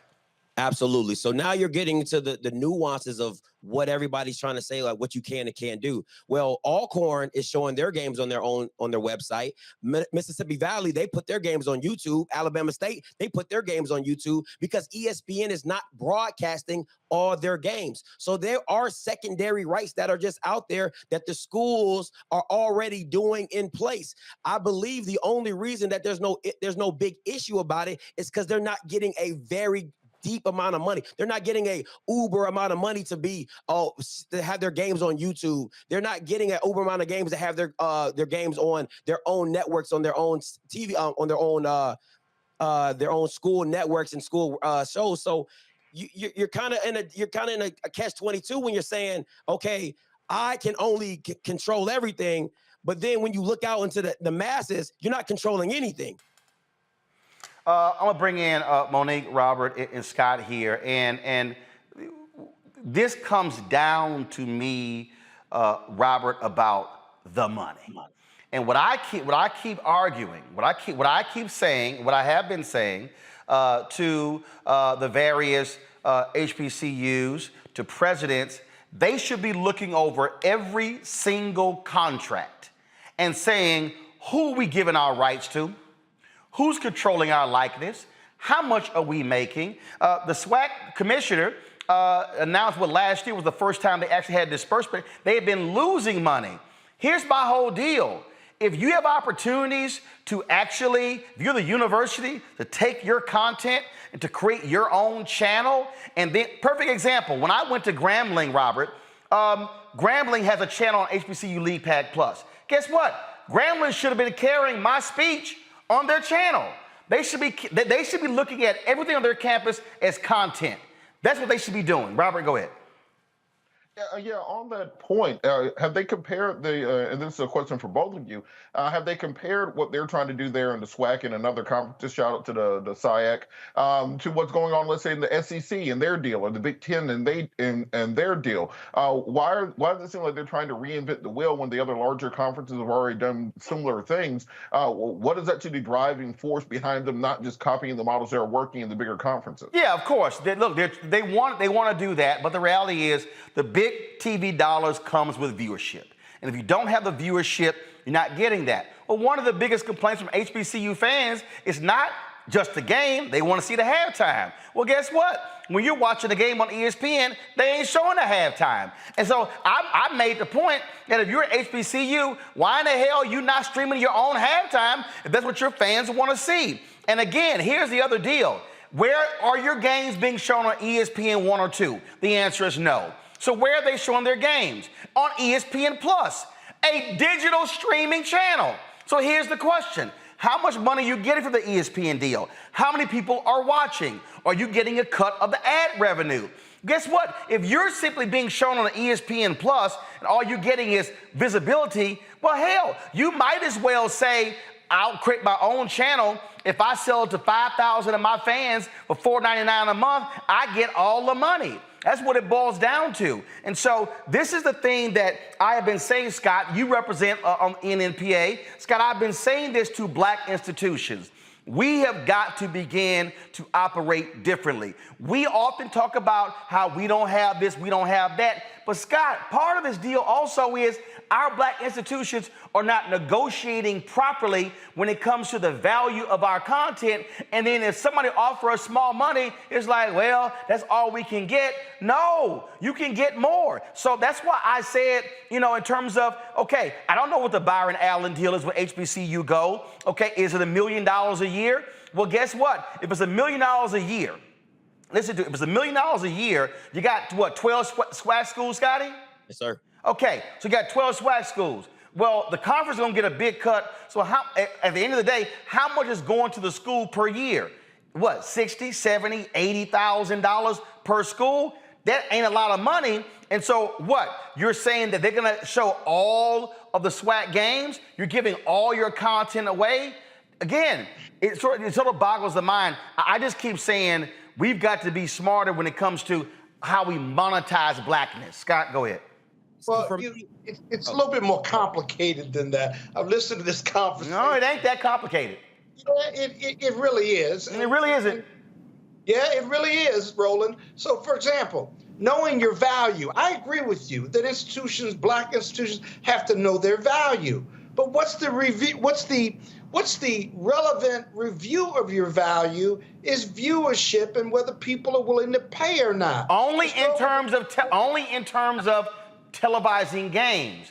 I'm speaking, when I say value, I'm speaking of games, I'm speaking of licensing, I'm speaking of revenue that you're generating when it comes to your name and likeness. I'm saying review all of that because based upon my conversations with various HBCUs, a lot of them don't even know who the hell representing them. Okay, well, you're right. I don't disagree that they need to be looking at all of that. But at the same time, knowing your value and your viewership, are you arguing that we're not looking at it, or are you arguing that we're not valuing our goodwill and our product enough to be paid a market value? I'm saying both.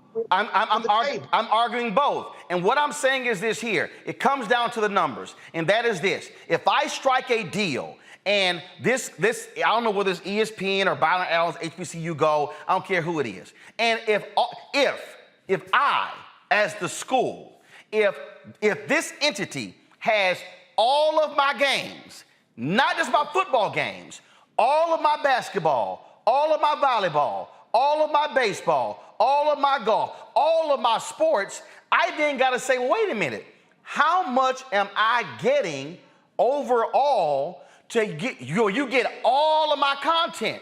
And I'm saying this here: if I'm getting the school $75,000 or $80,000 for all of that, hell, I should be able to go out and create my own channel and make 100, 150 grand, 200 grand my damn self. But maybe your market value doesn't have a return mark at 80,000 or 200,000. Actually, it does, Scott. Scott, all it takes is this, Scott. Scott, I do know it. Scott, I do know it. Scott, I do know it. Scott, baseball game. Scott, this is very simple, Scott. If I created, no, Scott, follow me here. No, Scott, I just want you to see the numbers, Scott, because see, that's what it boils down to. If I have an entity, and I'm sitting here, and I look at my particular entity, and I go, okay, well, hold up, I got my games. And if I just go, let's just say I have 1,000 fans. 1,000 fans, okay, who decide to stream to my own channel. 1,000 fans, okay? That's it. Out of my entire base. If those 1,000 fans say, I want to see Grambling content, Florida A&M content, everything for $5 a month, I'm making 60 grand. Right. Hold on, wait, Scott. Just on subscriptions. What I'm comparing is, if I got a deal over here where I'm getting 80 and y'all getting all my stuff, and I can create my own and I'm getting 60, I got a better shot of building my own base to make more money. I agree with you. Now, let me tell you what's going to happen when you do that. When you walk away from SWAC or HBCU League Pass, hold on, if you walk away from them, not walk away, but when you do it on your own, right, and you're right, and you start making a lot of money, right, if you put up the statement of the SWAC president or the executive director, because that's important. He's not wrong about what he's saying. What he's wrong about and what he's not speaking about is the enforceability of those contractual rights that he espoused on. Is he willing to enforce them? But it's not costing him any money. Hold on. And the monies are at a lower level on YouTube and people doing them on their own, and they're not really making a lot of money at it. No, see, Scott, you stepping. That statement's not a lie. Scott, he's just not enforcing it. Scott, you stepping into some areas that you don't know about. That's not true. Follow me here, Scott. Okay. Scott, let me just go ahead and put you like this here. This show, damn near did $1 million last year on YouTube. Okay. What's your point? That means this show, solely on YouTube, made more money than the whole SWAC conference and their TV deal. Well, they need you to be the AD for all of those historical black colleges. But Scott, entrepreneurship. And by the way, if you made $1 million on YouTube, you need to start paying me and Monique. No, guess what? Guess what? The expenses. But guess what? Hold up. See right there. See, I love how black people go because you didn't ask how much the overall expenses are. The overall expenses are 2.4. Hold up. The overall expenses. Hold up, Scott. Scott. The overall expenses are 2.4 million. Hello. See, so it's amazing. See, that's nice and cute. That's nice and cute. But the overall expenses 2.4 minus that 1 still leaves you $1.4 million. Could I get a jacket, maybe? Could I get a jacket and a hat? Well, first of all, I got your hat over there, and I got it in black and gold. But the thing we're walking through here, Monique, that jumps out. And by the way, I did invite the SWAC folk to the show because I do want them to explain this whole deal. And this is what let's see. I'll blow it up. They sent me here. I'm just gonna read it. It said, "I hope this is from Commissioner McClellan. I hope this email finds you in good spirit." No. They said, hold on. This is from Andrew Roberts, head of communications. He says, "I hope this email finds you well. We are currently out of the office in preparation for the upcoming 2022 SWAC Outdoor Track and Field Championships scheduled to begin tomorrow. We respectfully decline at this time."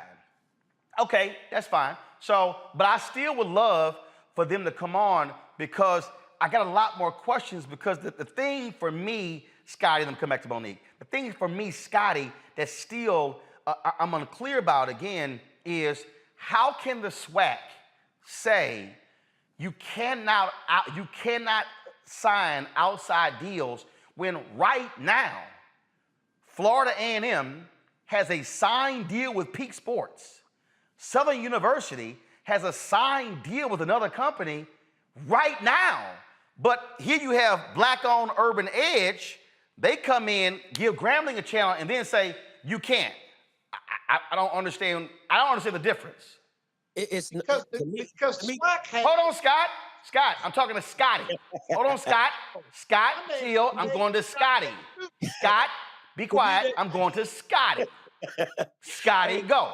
Hey, appreciate it. There is really no difference. This is the thing for me, right? Is that SWAC used to be under the whole Russell deal, right? And now each school is allowed to independently do their own uniforms. So that's okay. So you can make independent deals when it's okay here and there. My thing is, and going back to a point you made earlier, you have to have leverage, right? When you don't have any leverage to ESPN and you're not having anybody else bid for your stuff, you're going to take what you can get. So if you don't have a channel of your own, and I've been preaching this since day one, since I came and I started covering the SWAC, if you don't have something of your own to say, hey, that sounds nice, but we can do bad all by ourselves, then you're just going to take whatever the deal comes to you. So when you have schools like FAMU and Grambling looking to get more out of their brand, because their brand is hot right now, you have Hugh Jackson there, you have Willie Simmons killing it at FAMU, you have Dion down at Jackson State. These brands and schools are hot now, so they want to capitalize on every opportunity.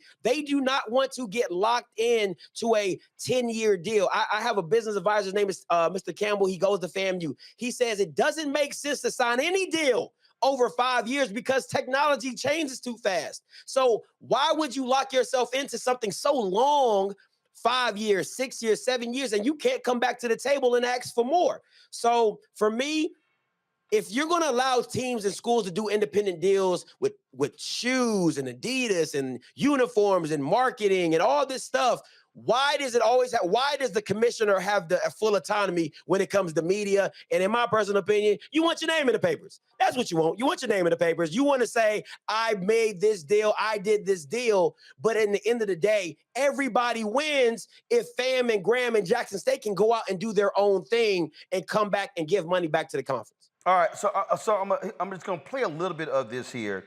And I don't know why Instagram doesn't allow you actually to now blow up your full video. I'm going to play this before I go to Monique. So here's a video of Coach Deion Sanders going to visit Mississippi Valley State, a public university. Play this. Dancy, Mississippi Valley State that I was going to pull up, and guess what I did?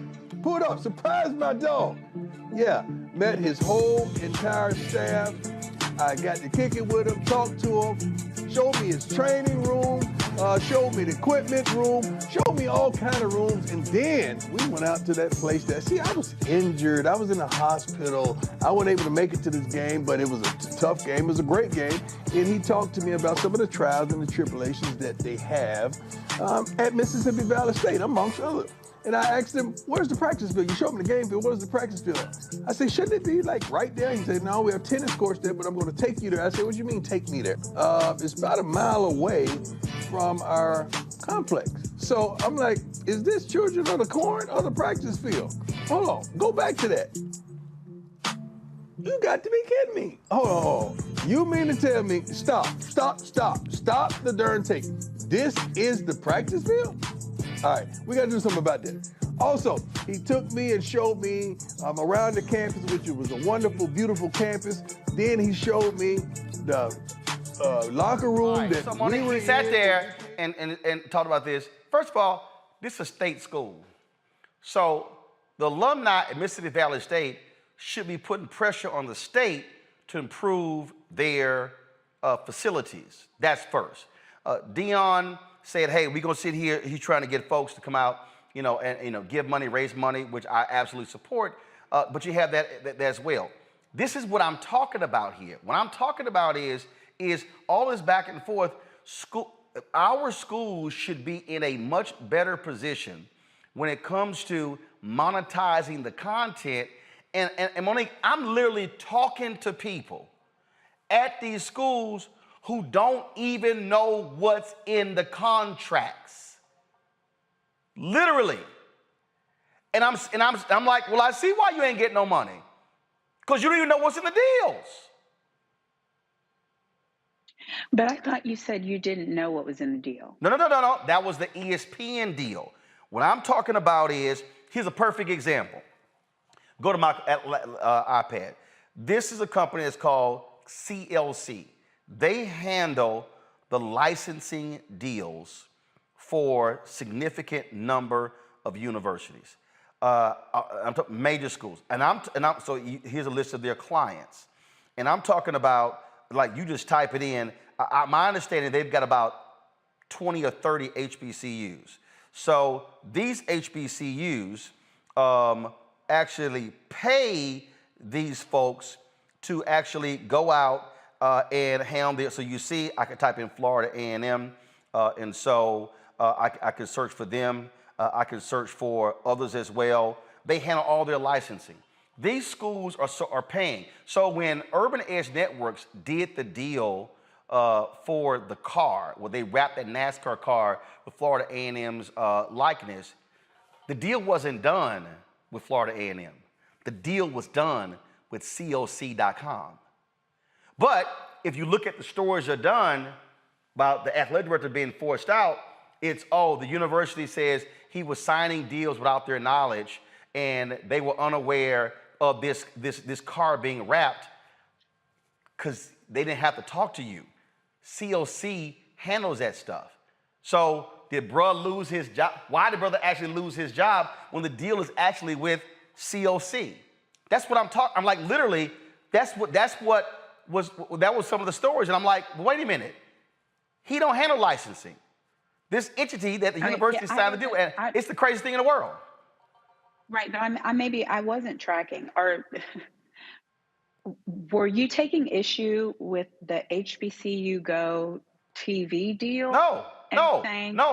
What I'm saying, first of all, what I'm asking is, how much is the HBCU Go deal?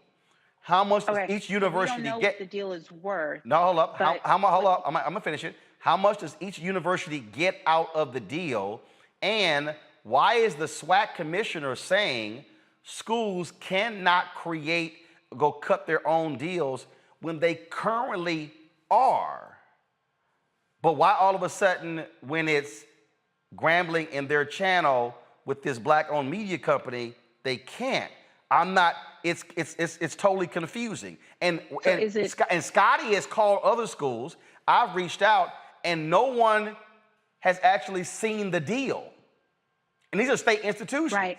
So it's like, well, I mean, no one meaning maybe their lawyers have seen it, and no, they're saying to their people, none of your business. Well, first of all, I don't know nothing. First of all, as a state institution, you can't say none of your business because it's public information. I'm saying as a lawyer, I'd be telling them the deal's not unwrapped because it's effective fall 22 season, right? Scotty, correct me if I'm wrong, the SWAC announced the deal, correct? With the HBCU. But it's effective fall 22 to 23 season. Yeah, but they've announced the deal, which means when you announce it, you signed it. Go ahead, Scotty. So that's a little catchy because it was a press release. I'm coming back to you, Monique. Just hold on. Scotty, go ahead. There's a press release for HBCU Go, but there's nothing confirmed that they have gone with the deal. But what they have signed is a previous ESPN deal, and that deal, most people at institutions have not read the ESPN contract that they currently have with the SWAC. That's the problem that I have. Nor have the numbers came out, Miss Monique, nor have they read or understand the terms of the money being divvied through the contract. That's fine. Okay, that's fine. But we're dealing in a few different issues. As of March, whatever that date was, when I tried to do my homework to know what I'm talking about the SWAC, the commissioner was on the press release that announced and confirmed the deal. The deal is effective fall 22-23 season. Because we haven't seen the deal, what we don't know is whether it is now the case for the 12 members that they have agreed to exclusivity and they don't have any other rights with respect to any other deals. Now, what I was asking Roland, because to me this is relevant, is if we have a problem with this Black people and Black people deal in which they get more exposure together than they would on their own, because I just believe, even if I had 1,000 followers of my own, I have on some platforms a lot more than that. But if I had an opportunity to partner with an upstanding Black business like Black Star Network that has more followers than I do, I'm thinking Roland wouldn't say, no, we don't want your business. Start your own, because you can have your own and you can go with your 1,000 followers and you can make your own money. It might be that me and Scott and Robert and whoever else, we'll pull in Tiffany, Avis, however many people, and we'll collectively have, I don't know, 100,000, 200,000, maybe 1 million people, and we would partner with a network. And so I'm just trying to find out why that's wrong. No. What we really want is the details of the deal to ensure that as Monique comes in the deal, I'm getting my fair share because I receive government funds and therefore I have to show everybody my underwear. No. It's because I get Monique. No. Here's what we're trying to understand. We're trying to understand. How does ESPN supposedly have exclusivity, but then you've done a deal with HBCU Go, but then you say, but Urban Edge Networks can't do a deal when literally your own rules don't preclude member institutions from having their own channels. The second thing is, how does the SWAC control all of a university's content and all of their sports? I'm making the comparison, Scotty, to, again, the Texas Longhorns. The television deal for their football games was with the Big 12. The Big 12 didn't even show all of their games. One of their games, which an irrelevant game, was placed on the Longhorn Network, but they put basketball games and others. So the thing here that we're also asking is, again, what does the schools, what rights do they have, and how are they conflicting with the conference? But the conference is claiming, and you showed it, the conference says we control all athletic games when that's actually not the case. Scotty, go ahead. My thing is, how can you make a contract with exclusivity with all 12 schools when another school is in another contract? That contract can't even go through because you're promising something that you can't bargain on because you haven't talked to Grambling to even see what Urban Edge won't sponsor. So you can't have all exclusivity or all secondary rights because you haven't even talked to Grambling to say, hey, this is the games we want to have. And then how is HBCU Go ain't national? Like, who over here talking about let's go on HBCU? HBCU Go and Urban Edge Network are literally in the same boat. Nobody was checking for HBCU Go. Nobody's checking for Urban Edge Network. So the mere fact that one is even placed more other, that has nothing to do with anything. To me, it goes back to saying, how can a commissioner say, oh, I'm doing this deal because I want to deal with HBCU Go, when Grambling saying, no, we don't want that deal because we want to go with Urban Edge Network. And then also, Miss Monique, is this. If you've already been pushed around by your conference in another deal, you're like, yo, I'm not getting nothing from this deal. Why would I think you're going to do me a better deal when it comes back around the second time? You got me once. I'm good. You're not getting me again. So Grambling says, I'm going to take it in my own hands and I'm going to do something that I feel is beneficial for us. Now, what I'm laying out here, Robert, and especially, and look, I guarantee you, lawyers will be involved in the Florida A&M situation. Even that's still confusing. Why did the athletic director leave? And then we're hearing, oh, well, he signed the deal and we weren't aware. But there's a signed contract with the university president's signature on it. So they were kind of aware of the deal. And in fact, if the deal they signed said that Peak Sports, they've got our digital rights, which means that Peak Sports can go out and sign a deal with anybody they want to for digital rights. Peak Sports also, by the way, is not a black-owned company. Just want to let y'all know that. So it's like, wait a minute. So Peak Sports has a signed deal. Scotty, go ahead and pull it up. With the university president, general counsel, athletic director, but now he couldn't actually do it. I mean, you see it right here, y'all. This is the deal with Peak Sports. Signed January 14, 2021. You see right here, Peak Sports. You see the president. You see the athletic director.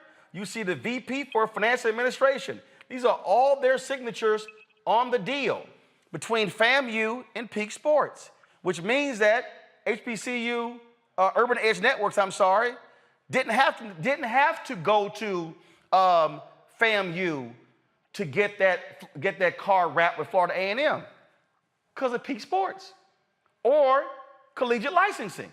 And I'm gonna go back. Y'all, collegiate licensing is with them. I'm gonna show you in a second, just hold on. I'm just gonna show you, and again, y'all, this is just for me. Here's the deal. This is what went national, right here. You see right here, this, I'm pulling up, let me see, I'm trying to close this. I don't want this ad to show. So you can actually see the car, okay? But give me 1 second, I must pull up another site. So this here is the car, the Florida A&M wrapped car, okay? That's it right there. That was the car that all of a sudden caused this thing to blow up, and folks were like, oh my God, Florida A&M were claiming they weren't aware of this car. Well, they didn't have to talk to y'all because they literally could go to collegiate licensing. Who, Robert? They've already given the rights to negotiate deals like this. So, Roland, I got two points I want to make. One, kind of cycling back to Monique's point, I think it's a good idea. You should give each of us a show on the network where we can do our own thing. Monique has a big following. Scott got a following. Since we're pulling down millions and whatnot, I feel like we should get cut in. I noticed you didn't bring up the expenses, but go ahead. Hey, look, we'll get to the expenses. I noticed y'all don't want to talk about the expenses. I love when Negroes want to discuss revenue, but they never want to discuss expenses. Look, this is no additional. Remember, Roland, go to my YouTube page right now. You can pull up 1,300 videos. We got this. We're going to negotiate thereafter. Hold up, how many subscribers you got? I think like 2,100. So, but hold up, right there is what. So your ass got damn near as many videos as subscribers. Look, I know. Look, the people love me. We've been. No, the people don't love you if you got damn near as many subscribers as video. I get this voice to the people. More people need me. They need more of me. They need more of this every day, all day, all up in there. And how you, Monique, and Scott are talking is how Negroes have the average of one employee because they ain't got proper revenue. But go ahead. My other question is, how, under your plan, how would this affect the smaller schools? Because it's one thing for FAMU or for Southern, some of the larger schools, but what about the small schools? It's not. Conference? How would it affect them? Again, this is what we are using the examples of the other conferences, and Scott will speak to this, and that is the television rights deals that other conferences sign are conference deals. Okay? So that's the conference deal. But the universities can do their own thing. Texas A&M can create its own digital network and derive revenue from its own digital network that ain't got nothing to do with the SEC. It is allowed. It is happening. What's happening at Jackson State right now with Dion, y'all didn't see the new locker room at Jackson State? That ain't SWAC money. Whoa. That's Dion going out, bringing in sponsors, bringing in revenue. Great. Jackson State ain't sharing that money with Arkansas Pine Bluff or with Southern or Texas Southern University or Grambling or Bethune-Cookman or Florida A&M and the rest of them. And so you as a unit, listen, okay, here's a perfect example. Scotty, pull that quote back up from the SWAC conference. Since you want, I'm gonna show you what I'm talking about. SWAC conference games cannot be streamed or broadcast on a national basis outside of the conference agreements. Okay, answer this. Well, how has Southern and Grambling negotiated their own TV deal since the 70s for the Bayou Classic? The Bayou Classic. What does the conference agreement say? That's how. We're lawyers. No. So I'm going to be responsible and say, I have No, idea wait. full Wait. Again, I'm reading this. Go back to the quote, pull it up. It says, all conference games are restricted and can only be negotiated by the conference office. I know. Which means they give their okay. No, Monique. Not they give their okay. That the says only be negotiated. That's not given okay. That statement. That's what negotiated means. No. That statement means that the SWAC negotiates the TV deal. That means when they negotiated the Bayou Classic or whatever they did, that the SWAC said, boom, because they got their take. And they were good with it. No, that's not what that says. It has to be approved by, that is, Robert, help me. No. And you can beg for Robert's help all you can beg for Robert's help all you want to, but I'm not begging for his help. I'm just looking for a cosign thinking that the male energy would assist. No, it ain't got, I'm telling you what the money shows. And say it again, Robert? I think Monique's correct on this one. But here's the deal, SWAC bylaws. All SWAC bylaws say it is, y'all negotiate y'all stuff, we get 60, y'all keep 60, we get 40. But there seems to be an issue with the FAMU Grambling channels, which what they did. They're doing the exact same thing. And so this is where the money that they're not getting a part of. Huh? We see exactly, it's too much money they're not getting a part of. Who is they? They don't like the deal for whatever reason. No, who is they? They don't like the deal. No, who is they? They don't like the deal. What deal? I'm saying that the SWAC is saying we get to give our imprimatur. We get to say okay or not okay. Actually, they don't. They do not. That's what I'm trying to explain to you. They are saying that they get to give their okay. They are saying that there is nothing outside of the agreements and that they have to negotiate it. Now, if I'm show me in their bylaws where they have to give the okay. If I'm responsible, I would love for somebody to show me some damn bylaws right now. Well, Google it. I'd be more informed as I'm guessing about this. Well, Google it. I am saying, listen, I've used my phone till I had to turn it into a light. I've researched like I'm a freaking first-year law clerk tonight to keep up with this you ain't researched deep enough. Because the bottom line is this here. The bylaws do not. I'm in charge the bylaws don't give them the right. If I'm in charge of negotiating your multi-million-dollar years that you're having with Roland Martin Unfiltered and the Black Star Network, then other than giving a show to Robert and to Scott and to me, I would just stamp it and say, your discretion, you do whatever it is you see best. But that would still be me being in charge of the negotiating. But you ain't negotiating nothing. Spirit. Okay. You ain't negotiating. Hold on, Monique. See, you can't go from giving okay to I'm negotiating. Hell, giving okay ain't negotiating. Negotiating is you sitting your ass down, hammering the deal out. You sitting here, that's negotiating. Just simply saying, hey, we good. They ain't negotiating. Hell, look, if that's what y'all call negotiating, I ain't hiring you. I am authoring somebody else to do it. No, the reason why we're trying to explain it is because clients do it with us all the time. The client is negotiating, but through Robert, through me, through Scott, through whomever. And the client did negotiate, but they named someone to do it for them. I am saying that the conference we're guessing, we're having a whole exploratory segment about this because we don't have no documents and it's making me itch. But which is part of the damn problem. And Monique, the schools don't have the documents. Roland. real quick. Scotty, go. Hold up, Monique. Hold that point. Scotty, go ahead. Real quick. Monique, hold that point. Scotty, go ahead. I want to help Miss Monique out just a little bit. So the Florida Classic is owned by the schools. The Florida Classic between Bethune and FAMU, the conference has nothing to do with that. And those two are SWAC schools now. They're SWAC schools. The State Fair Classic is not, it cannot be televised because of the promoter who they have to deal with. They don't even show that game on television. Hold up, wait. That's Prairie View and Grambling, two SWAC schools. Go ahead. Southern Heritage Classic.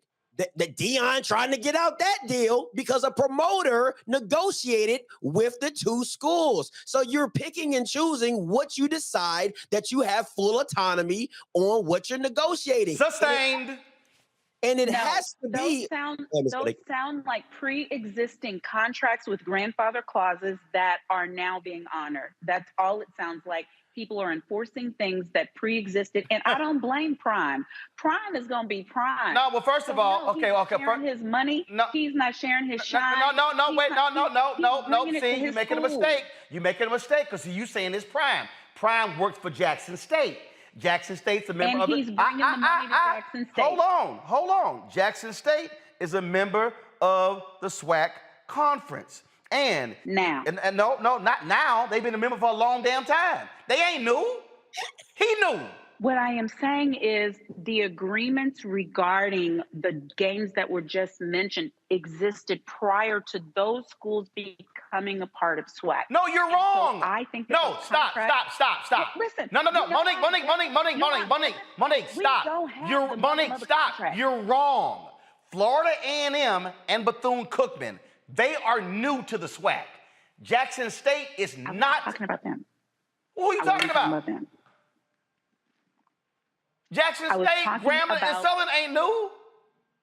I was talking about the contracts that were negotiated. No. You said the school. No, that's not what you said. You said no. Those I said pre-existing contracts. You said the school. You said schools. Whatever. You did say schools. I'm trying to tell you. Okay, if I said schools, I was wrong. What I meant is pre-existing contracts by the promoters. But hold up. But how is it pre-existing contracts when they were in the SWAC when the contracts were negotiated? You know what, Roland?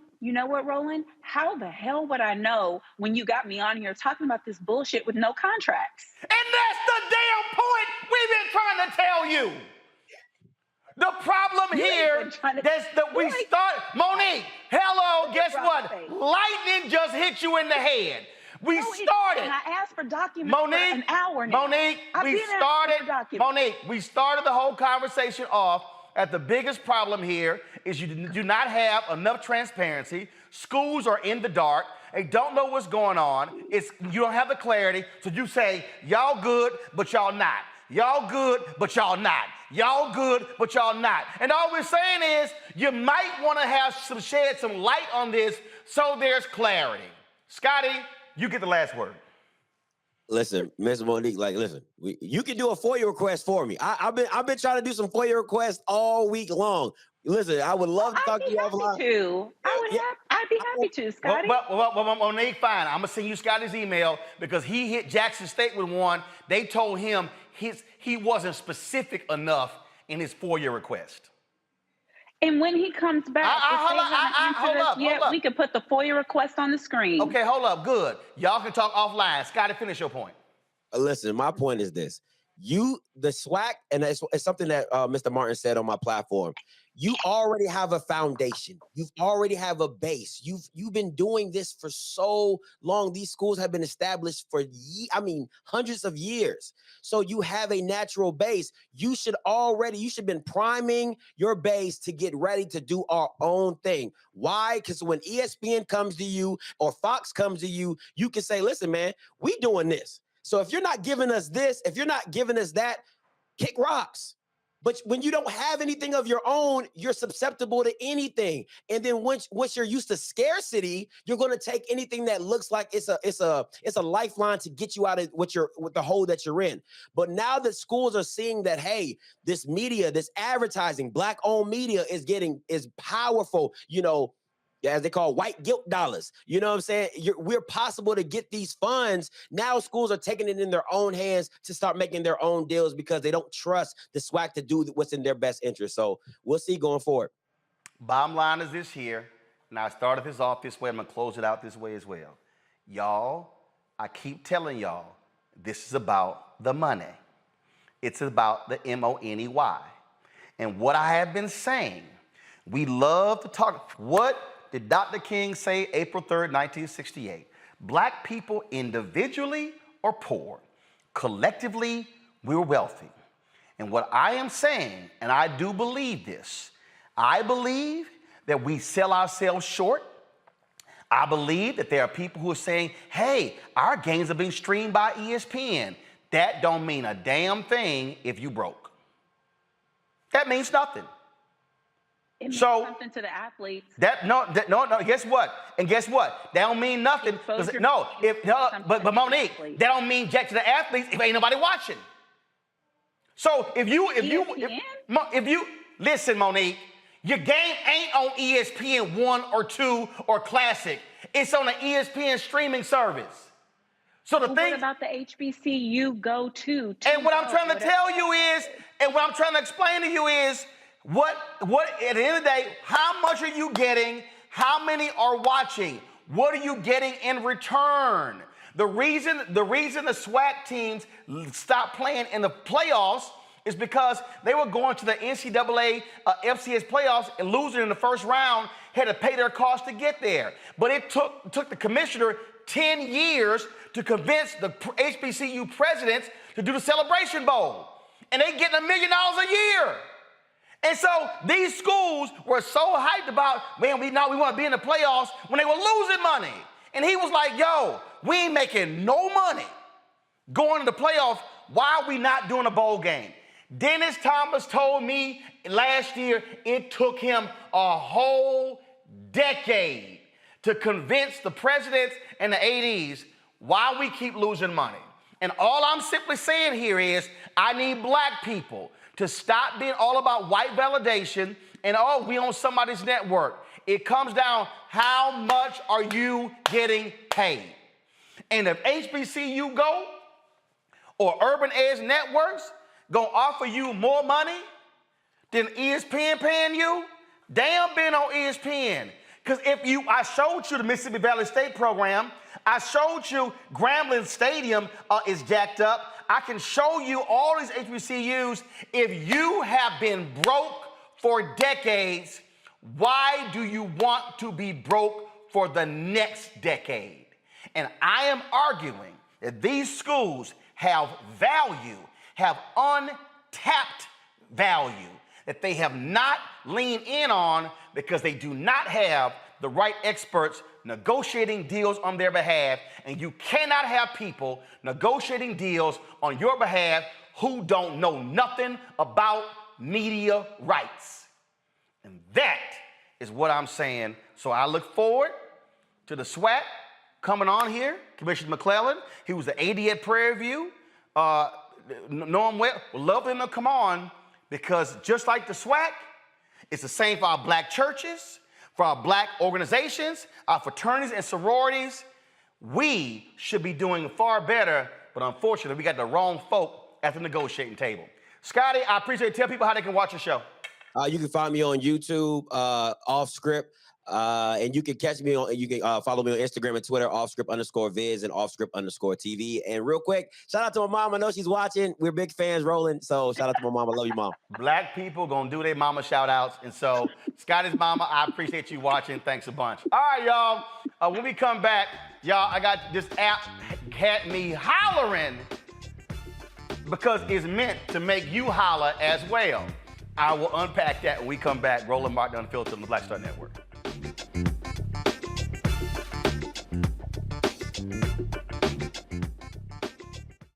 When I first moved to LA, me and Joe lived together, right? And that was a big blessing because I didn't have to worry about paying rent. You know, I was out here struggling, doing my thing, and that was a big, big help. And then when I moved out, I think that's when I saw the division because I think Joe felt like I didn't need him anymore. And it wasn't that. It was like, I'm a grown-ass man, two grown-ass men. But actually, Well, that is true. You don't need him anymore. Right. When you grow up, first of all, when you grow up, it's like, hey, you help, and this time you get your ass out the house and go do your own thing. Right. He didn't want me to move out, but I'm like, you know what? At the time when I moved out, I mean, what? Were you paying a light bill? I wasn't paying anything, and I said, you know what? I need this responsibility. It's gonna make me work harder in my career if I know I got rent to pay, I got bills to pay. I was paying a cell phone bill, that was it. Right. No, but Joe was treating me like a little butler, because so I'm telling you, I was like Benson. Now, I'm telling you, man. Please fetch me some water. He was using Jedi mind tricks. Yo, man, you still make them good grilled cheese sandwiches you made when you was little? No, you don't. Next thing I'm at the stove, flipped it, and then it dawned on me, he just tricked me again, got me again.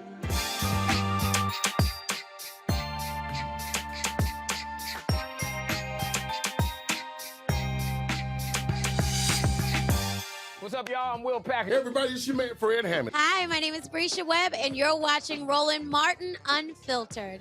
And, well, I like a nice filter usually, but we can be unfiltered.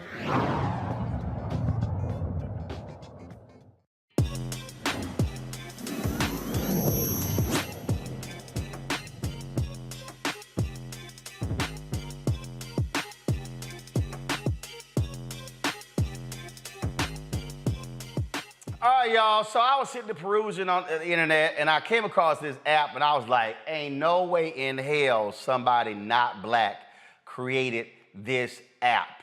Play it, y'all.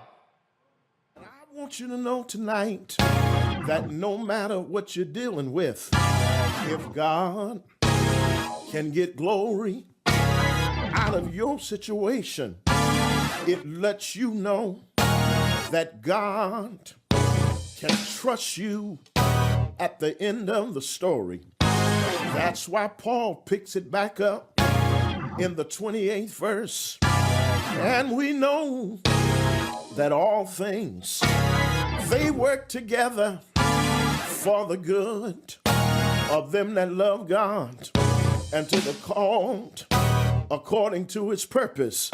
Is it anybody here that know that it's working? Yes, I know it's working for my good.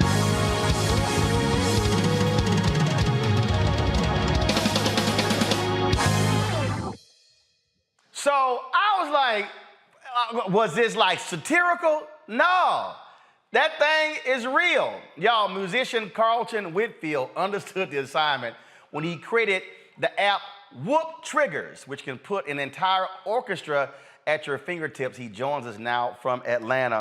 And so, first of all, YouTube people, y'all tripping. We should be at 1,000 likes by now, so hit the doggone button, stop tripping, before I have to cuss y'all out in the church segment. So Carlton, first of all, how did you come to this point? Because one, we all know when preachers start hooping, first of all, some get mad when the director missed the cue. And so some start the music too early, some are late, so you can see the hand signals where they're like, stop it, like, or looking like, come on. This here, you control the whole thing yourself. Right. Yes, sir. Yes, sir. You know, honestly, this whole idea came from me when I used to play for my dad's church ever since I was like 5 years old. I got a little older and I moved away. And because I'm from a small town where there aren't any musicians, I actually created this for my dad. It was really just supposed to be just for him. He would call me sometimes. He'd be like, son, you know, I need tracks. You know, I would send him tracks, or I need this kind of song for this week, and I send him a song. But one day he was like, son, what do I do when I'm preaching? I don't have anything, you know, for when I'm preaching. You know, I like to be backed up while I'm preaching. And so I just went to work and I came up with this app for him. This is actually something that was in my mind when I was 17 years old a while ago. And I just never thought it would actually, you know, I would actually think of it again and was like, man, that would actually work for him. And so I created it for him. He had it, testing it on his phone. And I just kind of was just happy with that. I wasn't really worried about releasing it. I was actually scared to release it to the world. And it actually sat in my back end on the App Store for 6 months before I even considered putting it out. So, yeah, I'm just a musician, and I just put what I know my dad would like into the app. And so that's where it came from. Now, I'm on the App Store right now. Go to my iPad. So I see Whoop Triggerz and I see Whoop Triggerz Plus. What's the difference? Right. Well, first off, we call it hoop triggers. I know it looks like. I'm sorry. Well, yeah, because hoop. I mean, I'm looking at HOOP. But go ahead. Yeah. So hoop triggers. So the hoop triggers was the first version we came out with. It's a one-time purchase, right? And so you get things like backing up the preacher. You get some music for altar call and some shout music, stuff like that. But with Hoop Triggers Plus, you will get like more. It's a subscription. It's it on goes. We add stuff to it daily. We add stuff to it weekly, monthly. It's a lot more songs, a lot more things you can use while you're preaching, and it just never ends. So we continuously add all the time. Somebody in the chat room said this is needed, especially when the choir come in on the wrong key.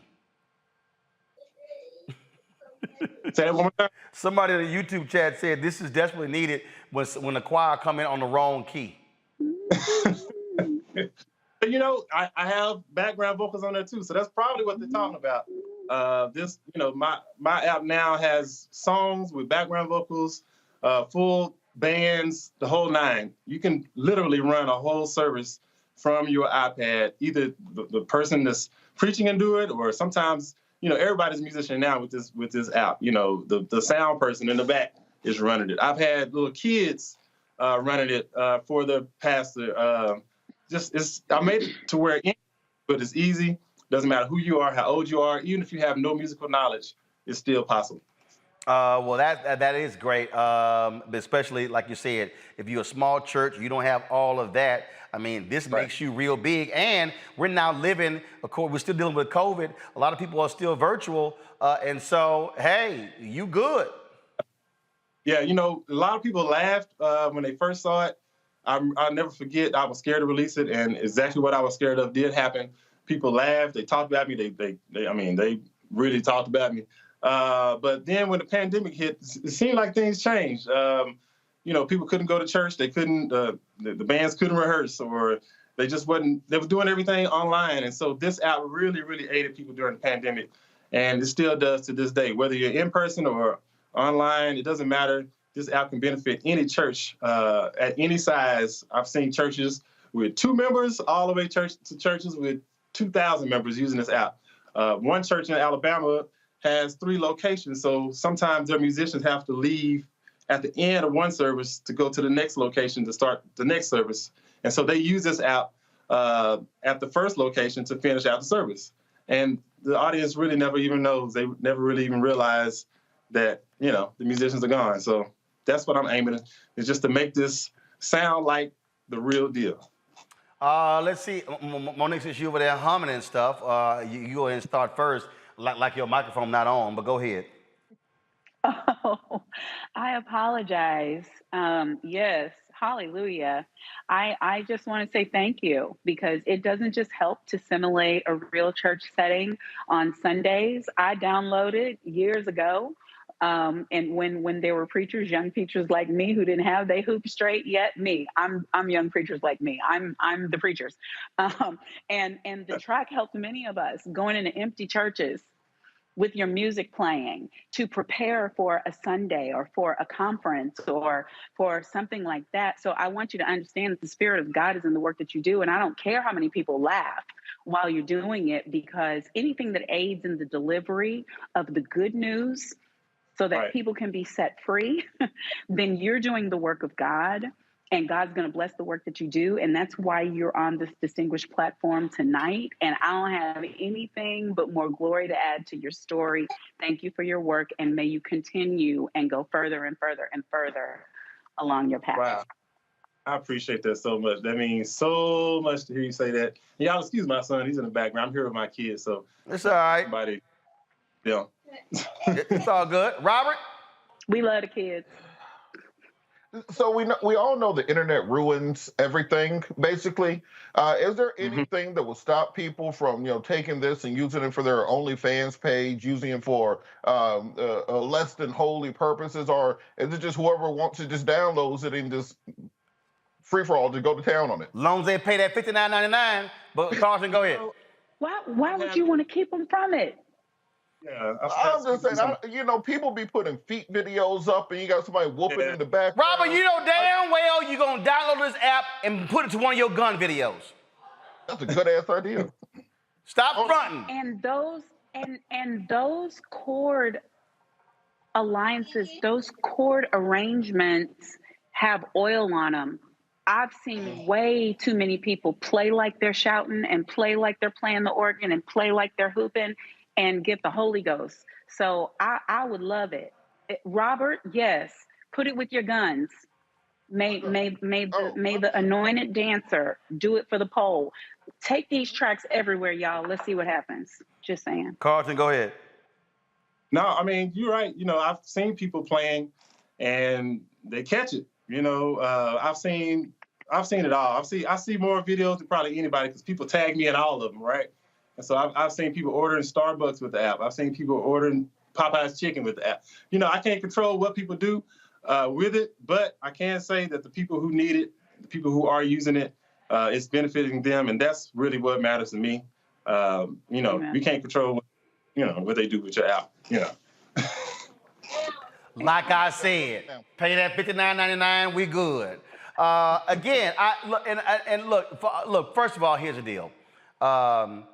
Folk gonna laugh. I had people telling me we were gonna fail.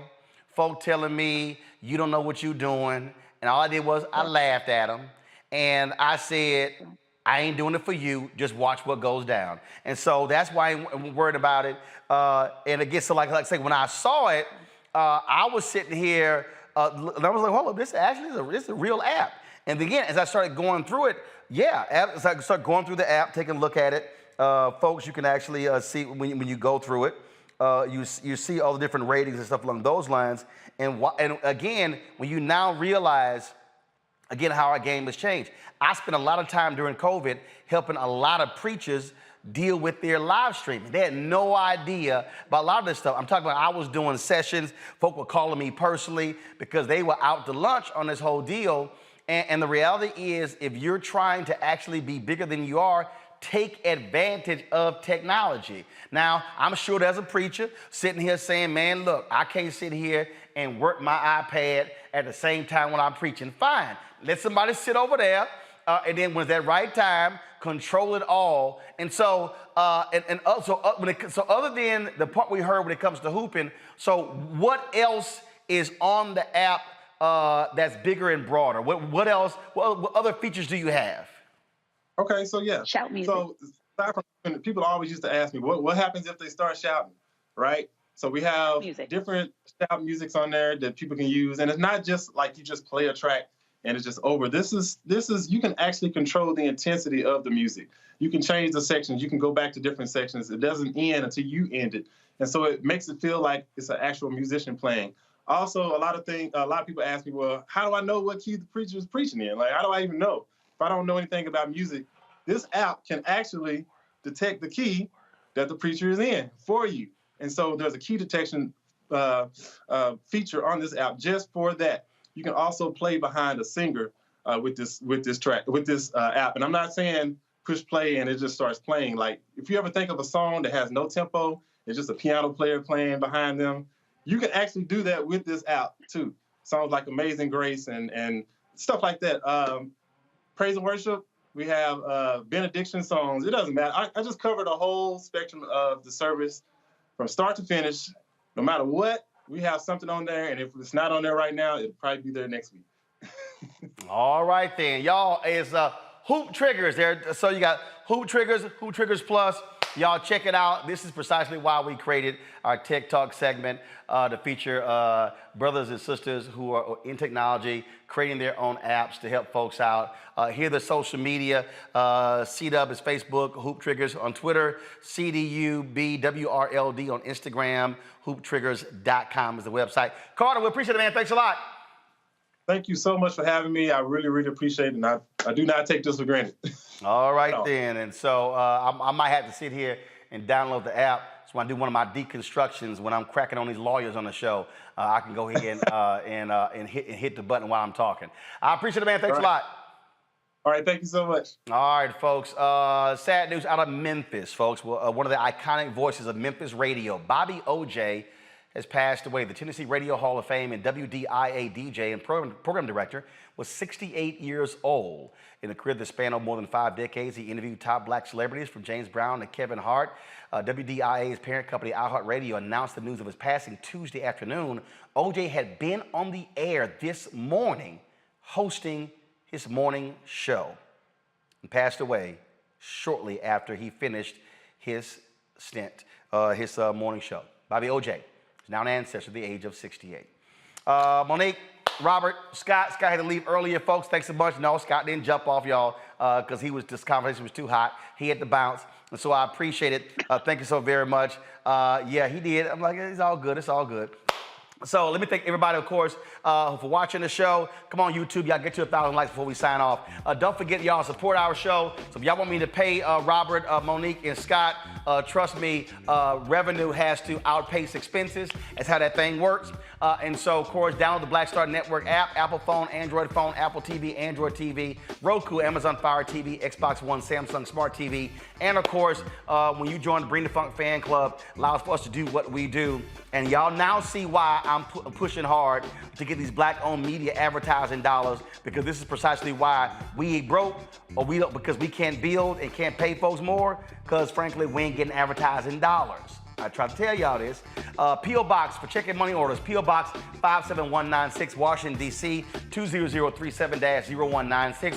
Cash App is $RM Unfiltered. PayPal is R Martin Unfiltered. Venmo is RM Unfiltered.